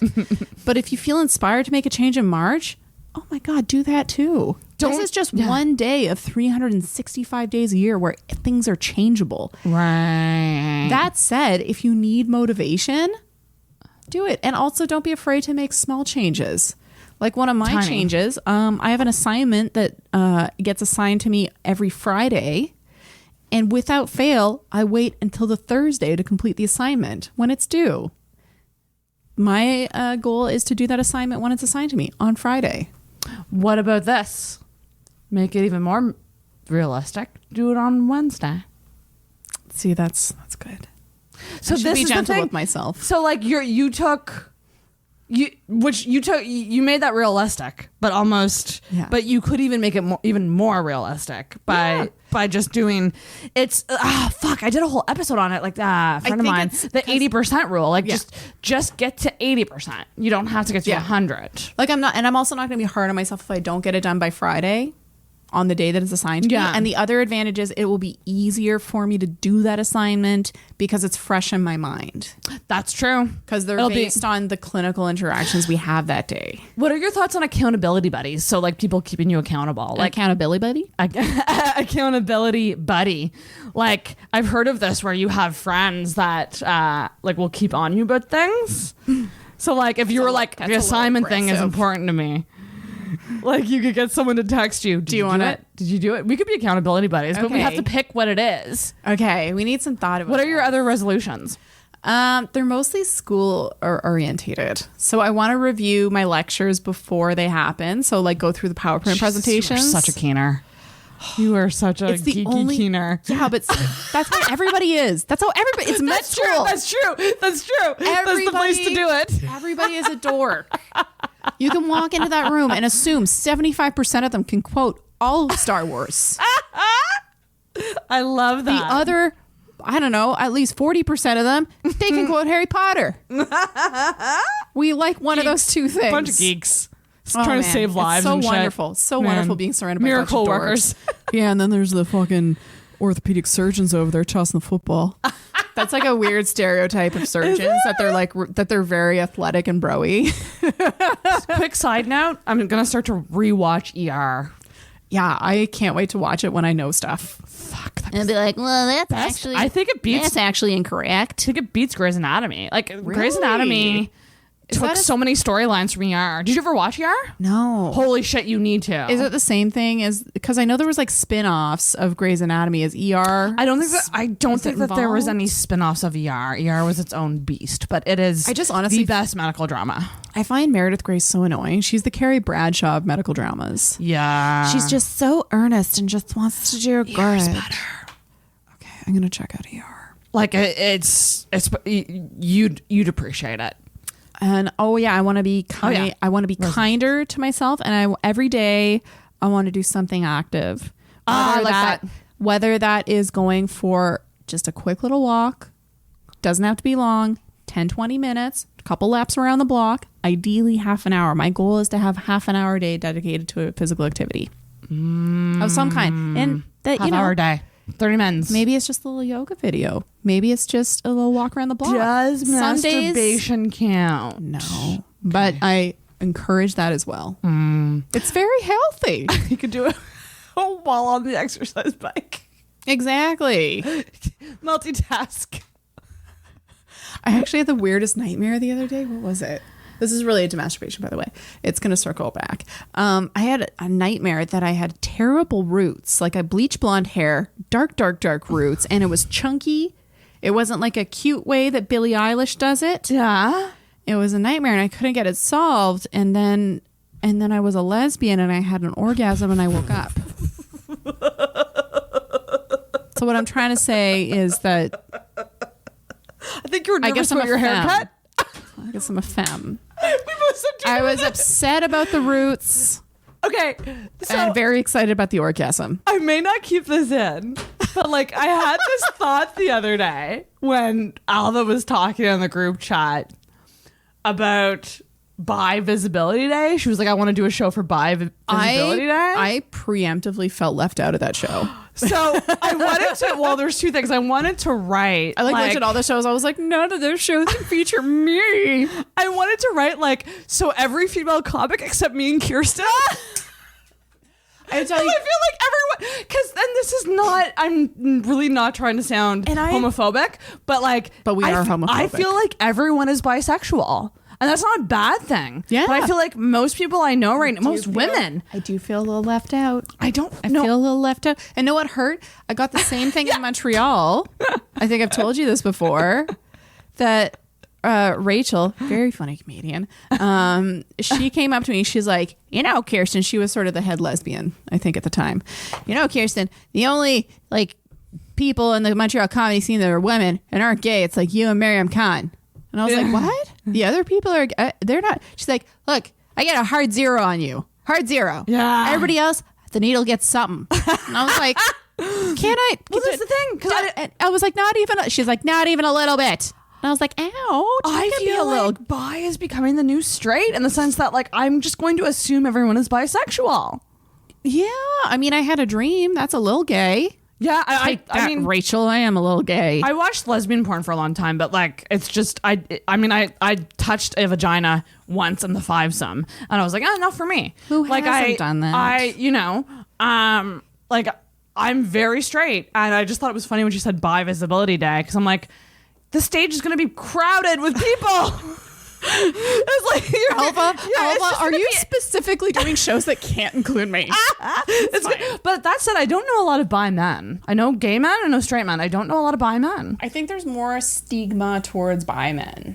It's interesting because, like, I think like there's the stereotype of like, oh, bi women, like you can watch them make out with girls, but you can still get them. Oh. Whereas like bi men, it's like they're sort of like it's like homosexuality is somehow still tied to your gender identity, and that's perceived as non-masculine. So I think that's why it's like less. I think there's more social stigma attached to bisexual men than there is women. Oh, that's fascinating and interesting and. Yeah, I'd love to talk to a bi guy about that. The other thing too is like I always feel really bad when I assume someone's straight and then there was never a like because when you meet someone new, you don't really go like what are you into? Which we should do though, and that's the thing. Like for me, it's like I should be like, "What are you into?" and not assume anything. But like, I would find that line of questioning invasive though, like because my whole thing is like I'm a married lady. I have a husband. I just feel like unless you're trying to finger blast me, you don't need to know. Yeah. Okay. Good. Yeah. Like if you're a single lady and you're like interested in like another single lady. Then you might want to figure out. For me, it's like if I'm talking to somebody and we're talking about, say, dating or sex, and it's a woman and they're using he a lot. Yeah. I do make the assumption that they're straight. And then like later I'll find out that they're bi and I'm like, God damn, like, I feel like if I was bi, I would just be like, so I was into this guy. I like women too, though. Like, I feel like I would just throw it out there. I would make it easy for people and stuff. Like, I had no idea Adrian was. No clue. Yeah. I have the worst fucking bidar. Bidar? I think I'm pretty good with gaydar, but I can usually tell. But there's also not really a significant bad outcome for you assuming someone's straight. That's so true. If you're, say, like a healthcare provider, then it might be good for you to, it might be helpful for you to know. Yeah. But even then, I'm kind of thinking like, well, is that relevant? But there are different, like, there's different, you would counsel someone differently on, say, like birth control or protection if they're having sex with women versus men. Yeah. So it might be important in that sphere. And I think if you're a professional, like if you're, say, like a psychologist and you're treating somebody, or a physician, I think then it can be it is detrimental to make assumptions on someone's sexuality. Yes. And if it's relevant to the treatment, you should clarify. But I feel like on a friend level, and that's okay, right? Like, it's okay. The majority of people are, they're straight. They're cis-het. That's the majority. So I feel you can make that assumption. I feel as long as it's not harmful. I feel like things are going to shift, though. I think going forward, I'm going to assume every woman I meet is bi. That's okay. I'm going to say it right now. I'm pretty straight, according to Rachel Gendron. And I never question you. Every other man. I never question you. Even though I find it very hurtful, and I would feel more legitimate as a comedian if I were gay. Oh, I was talking about that. I'm very sad that I'm not gay. I try so hard to be gay. Okay, so you want to prepare for your lectures early. Prepare for my lectures early. Do your assignments right away. Do something active every day. What else? Anything else? Just try to be the kindest person I can. Okay. What and not get and not be reactive and not get frustrated at things that I can't change. Oh, that's a big one. That's good for both of us. Yeah. What do you want me to hold you accountable for? The assignment thing? Probably the lectures and the assignment thing. Okay. That's I'll try to remember. Fridays? Yeah. Just be like, girl, did you do it? I like the idea of an accountability buddy. Want? What do you want me to hold you accountable for? Sarah, go to the doctor. Going to bed goddamn early, or at a decent hour that's realistic. Not 3 midnight. Some people, but you won't be up at midnight to text me. That is true. I'll have to text you at 6 a.m. and be like, rise and shine, butter tart. You could do that. I don't know. I think the sleep thing is I have to get that under control. I think I could need some encouragement with the active thing as well. I could use that. Try to get out, do a lap, or even just do a lap around the block while you're getting your mail. Something that the psychic said to me, which again, it was just kind of wild because she picked up on things that I had been thinking about earlier this morning, which was I often beat myself up for like ordering delivery. And she specifically was like, don't, you're doing a lot and it makes your life easier. Just get the delivery. Yeah. And I was like, damn, thank you. Because every time I talk about stuff like that, people are like, you got to cook more. You got to eat. And it's just like, yeah, make healthy choices. But like, don't, like, if you want to pay someone to bring you the food and cook it for you, like, and if it makes your life easier, stop beating yourself up. And I literally did that today. I almost ordered delivery lunch. Yeah. So it was like, I have kind of a packed day. I don't see a half hour that I can cook something. And literally she said, she's like, just do it. Stop. Yeah. Forgive yourself for ordering delivery. There's a balance, though. Yeah, there definitely is. Because then you have to think about the consequences of ordering that delivery. You're just money, like delivery fees, for sure. So and I am someone who pays for convenience quite a bit. There's a balance. There's only so much convenience one can afford. So true. Which is true. But I think it is important to recognize that, like, this is, and that's what I say to myself. Like, when I went and got Subway the other day because I was working a 12-hour shift. That's insane. So I was like, because I figured out my breakfast, I brought my lunch, and then I was like, oh, maybe I can make it until I get home. And then I was like, you know what? This is crazy. 12 hours, that's wild. I was like, I did pretty good. I got 2 out of 3 meals. I think it's reasonable to spend on a Subway sandwich. And we shouldn't have to, like, validate that so much. We should just be able to just do it and not care. Yeah, you also have to keep I have to keep myself in check though, because I have specific financial goals, and I kind of do have unlimited money. I have to pay that money back eventually. Yeah, I'm very scared of that. I think for me, interest is a lot. Another resolution is to do what the psychic said, to allocate more time for just fun and relaxation. Watch I've only watched maybe 2 shows this year because I don't allow myself leisure time.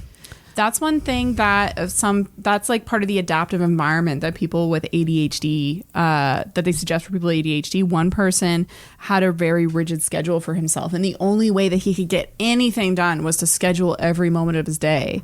Yeah. But then the downside of that was he was unable to be flexible in any way. So if there was a weather change or something that wasn't conducive to the activity, he'd still drag his kids and his wife out hiking. Damn. You know what I mean? So it was frustrating to them in that way. So you have to find that balance. But scheduling, say, just be at 10 p.m. I'm not doing any more work. From 10 to 11, everything's shut off, and I'm going to do some gentle stretching, and I'm going to color in my book, and then I'm going to get into bed. Yes. You might have to specifically schedule not just bedtime, but your pre-bedtime, and make it a ritual. The pre-bedtime, I always forget about the pre-bedtime. That's you gotta have pre-bedtime, because if you go straight from stimuli to bed, it ain't gonna happen. And straight from Red Bull.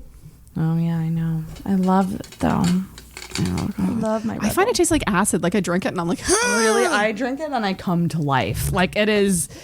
It is my lifeblood. My goal is to have a Red Bull fridge stocked, like one of those mini ones Yeah. you see in classy hairstylists. Yeah, the ones that charge you $60 for a cut. Oh damn! Can't wait to get my hair cut on the 2nd. I'm so excited for my Saturday. balayage. I feel like I'll feel better with blonde hair. Oh, it's gonna be so fun. Well, we're almost at 3 hours, so we got to wrap. How the frig did we do that? I feel terrible for your listeners. No, I'm not at sorry. all. This is standard.